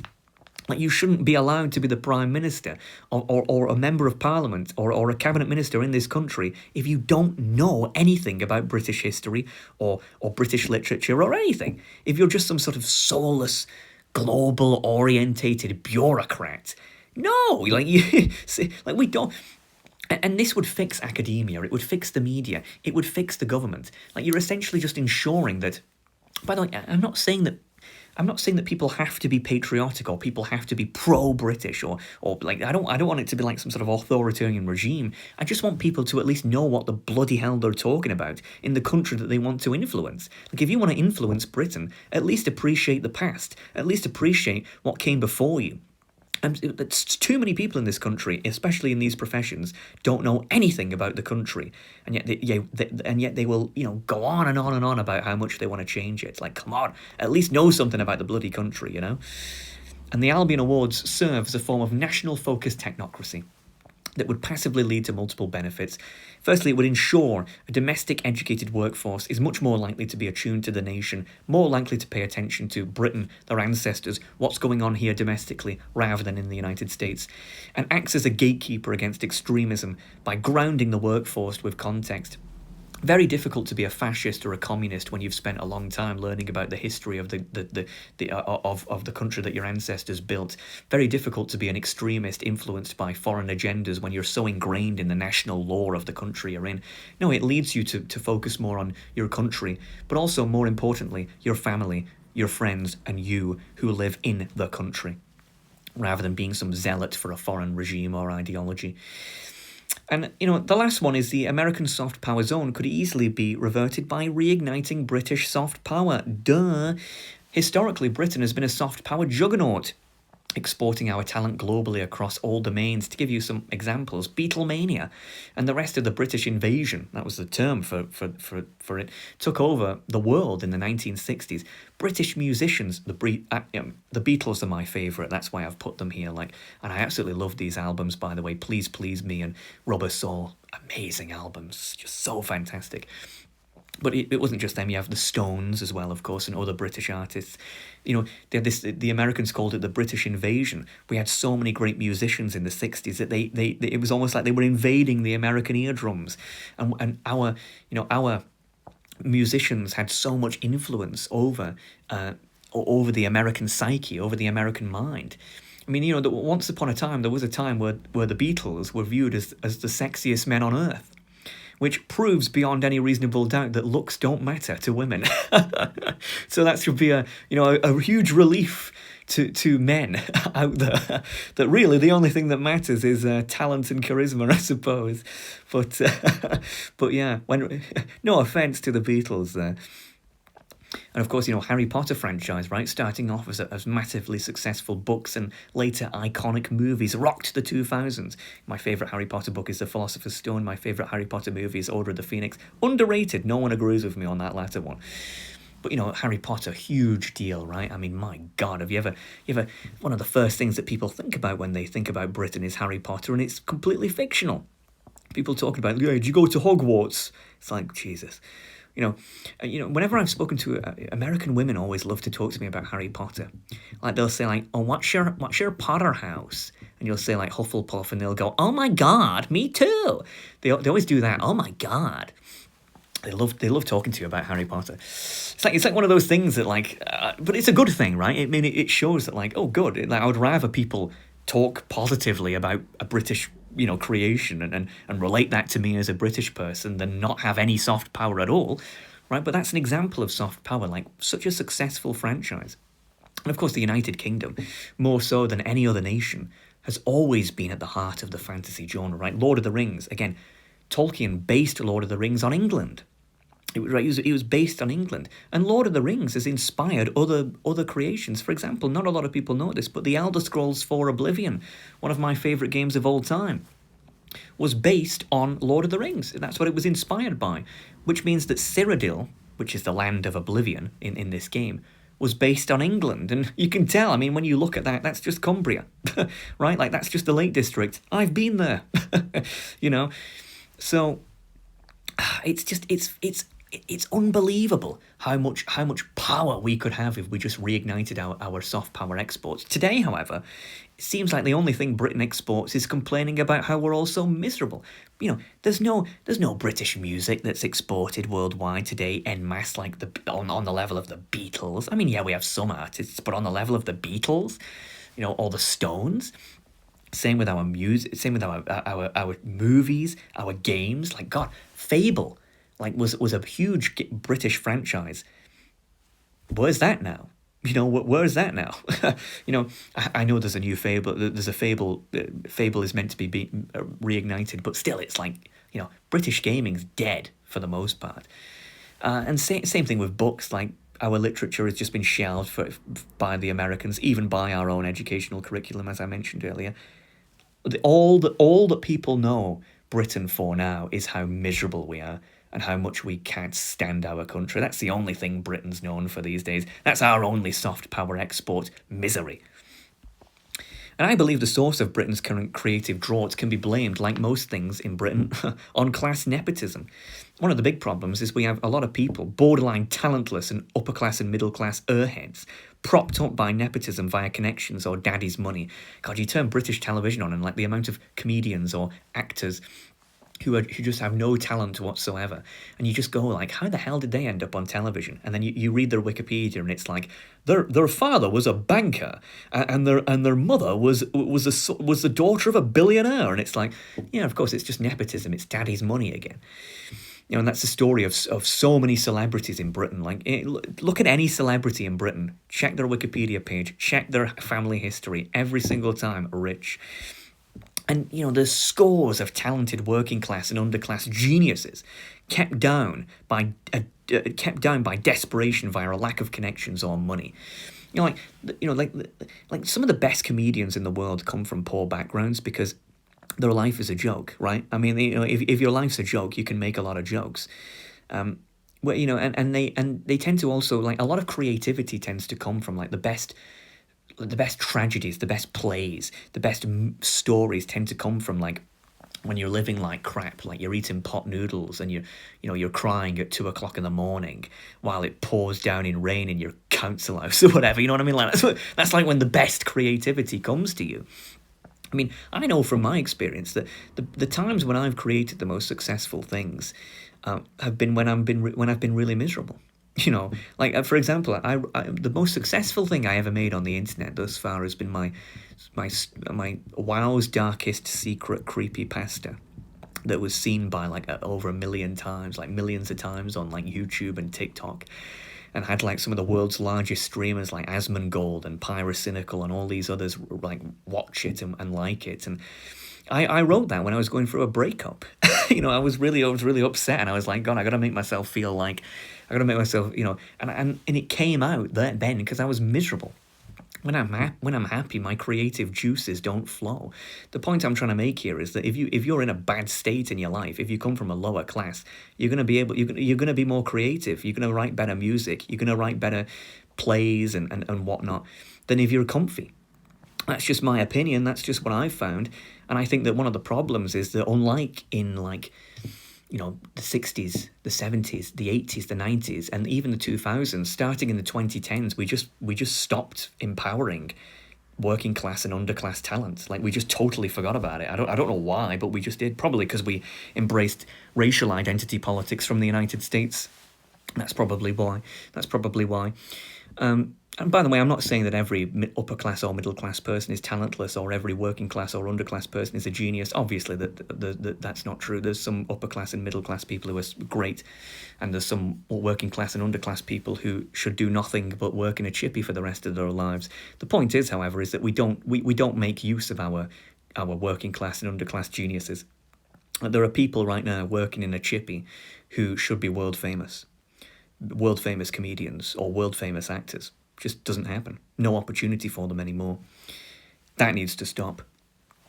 And so, through identifying and empowering talent via merit rather than background, Britain will once again become a soft powerhouse. That's my belief. If I was part of the government, I would say, look, I want you to scour every council estate in the country. I want you to find all the best musicians, the best writers, the best actors, hell, the best programmers even. I want you to find all these poor people who live in these terrible conditions, and I want you to find them, bring them to me, and we're going to make something out of them. Apparently someone's on the way. They might have found me. Like, there's a motorbike outside. Sorry about that. Anyway, moving on. So that is like how that if you want to quash American influence in the UK, just do the opposite of what we're doing now and have done for the last 20, 30, 40 years. That would be a good start. And I want to end on this: the wrong lessons learned. There's a guy called Charlie Munger. He's the right-hand man of Warren Buffett, the most successful investor in the world. By the way, I apologise that this picture looks really unflattering of the man. But literally, if you look up Warren Buffett and try and find a good picture of him, you can't. He looks like, no offense, but he looks like a zombie in every single one of them. But I was watching a video about Munger, and he was talking about India. And some Indian fellow asked him, like, what do you think about the future of India's economy, or something like that? And he said something like, India has learned the wrong lessons from the West, and he has a very pessimistic view of India, because he says that India has learned how to protest and make unions and all the other things from democracies, but it hasn't learned the good lessons from the West, like, having an uncorrupt government, let's say, or having, like, free trade or low tariffs, things like that, And basically, he said, like, they've took everything bad from the West and not took anything good. And so we had a very pessimistic view of India, which apparently many people in India agree with. And I think that we've done the same thing with the Americans. The biggest tragedy is that there's a lot of good things that we British could have and could still learn from the Americans. So, for example, freedom of speech, self-defense matters, a pro-business culture, keeping God alive, an optimistic approach. But instead, we've chosen to incorporate their worst elements, even forgetting that they aren't our own: horrible dietary habits, progressive quackery, loud attention-seeking, sloppy attires, and an obsession with drugs. We've just, the good things about America, hey, you should be allowed to criticise the government without going to jail. No, we're not going to listen to that. Hey, you probably should be allowed to defend yourself against a burglar without having to consult, the United Nations. No, we don't know about that. Hey, we probably shouldn't, shame people who get rich, and we should actually celebrate success. No, we don't know about that. Keeping God alive? No, boring. What is this, medieval times? Oh, and having an optimistic approach, oh no, boring. We don't want to do that. We don't want to be happy. But no, let's import Popeyes and Burger King on every street corner, and Wendy's. Let's kneel for George Floyd. Let's get a megaphone and talk. Be loud. Let's dress in hoodies and walk around like homeless people rather than how British people should dress. And let's never stop talking about weed and drugs and fentanyl. It's just ridiculous. We've looked in America and said, all the good things, forget about it. All the bad things, yeah, bring them here, bring them in. It's just absolutely stupid. We've learned the wrong lessons from. America has so much good things about it. And yet we just ignore it. We just don't bother with it. It's absolutely ridiculous. And so if we have a sensible review of American influence in Britain, taking the bad parts out, keeping the good parts in, and potentially even adding more good parts, then we will have an even better Britain that will still actually be Britain. If, however, we don't have any such review nor implement any of the meaningful solutions here today, then on the contrary, we will be the unofficial 51st state of America with some legacy British elements. And ultimately, the choice is yours. Look, I'm not necessarily opposed to America becoming the 51st state, of Britain becoming the 51st state of America. If that's what British people want, if that's all British people see for our future, that's fine. After all, we would be the poorest state in the Union, even poorer than Mississippi. So, I'm sure we would get a lot of economic subsidies from the central government in our new capital of Washington, D.C. If that's what you really want, if you want to just end Britain and, concede to, and, be the biggest irony on the planet and become annexed by our sun, our creation, that's fine if that's what you want. But at least be honest about it. Don't go around calling yourself British when you're dancing on the corpse of your ancestors, dancing on the corpse of your flag, dancing on the corpse of your national interest, dancing on the corpse of your sovereignty, just dancing on the course of Britain, and prioritising America at every whim. If you want to be British, then you have to quash external influence, implement the Albion Awards, and reignite British soft power, as I have said, which is the reversal of the Americanization of our country. Because it's not like the Americans are trying to take over our country consciously. It's not like the Americans are sat there like the Illuminati, we've got to take over Britain. They don't care about us. They've got their own country to run. They're the superpower. They don't think about us. We've done this to ourselves. And so we either reverse it ourselves, or we just carry on down this path. We just become the 51st state. Unofficially or officially, we just become that. The choice is yours. But, I've listed the problems. I've attempted to provide some solutions that could be applied. It's up to you. But it's not like the Americans are doing this to us. We're doing this to us. So, the choice is yours, British people. I'd like to thank... Wow, what a whopper this has been. God. It's amazing how long I go on for with these lectures these days. I really need to learn to be a little bit more succinct, don't I? I apologise for the length of these, but what can I say? I get really fiery about certain topics, and this is one of them. I hope I haven't been too fiery for you, but, it really bothers me, and I do care a lot about this. Please comment below, what are your thoughts about American dominance in Britain? Feel free to find me on X/Twitter. I don't really post there, as I always say, but hey, I'm there. And again, this is the Wall of Fame is no longer accepting any new additions, as I've said. But this is the Wall of Fame. For the people who were patrons during my 6-month no internet experiment. This is just a way for me to say, hey, thank you very much for your support during that time. It was very much appreciated. And here it is. But there's no new additions, so don't bother joining if you want to get on the Wall of Fame. All right. I gotta drink some water. I've been talking for God knows how long. I dread to see how long this is. Okay. Thanks for watching. I'll see you next time.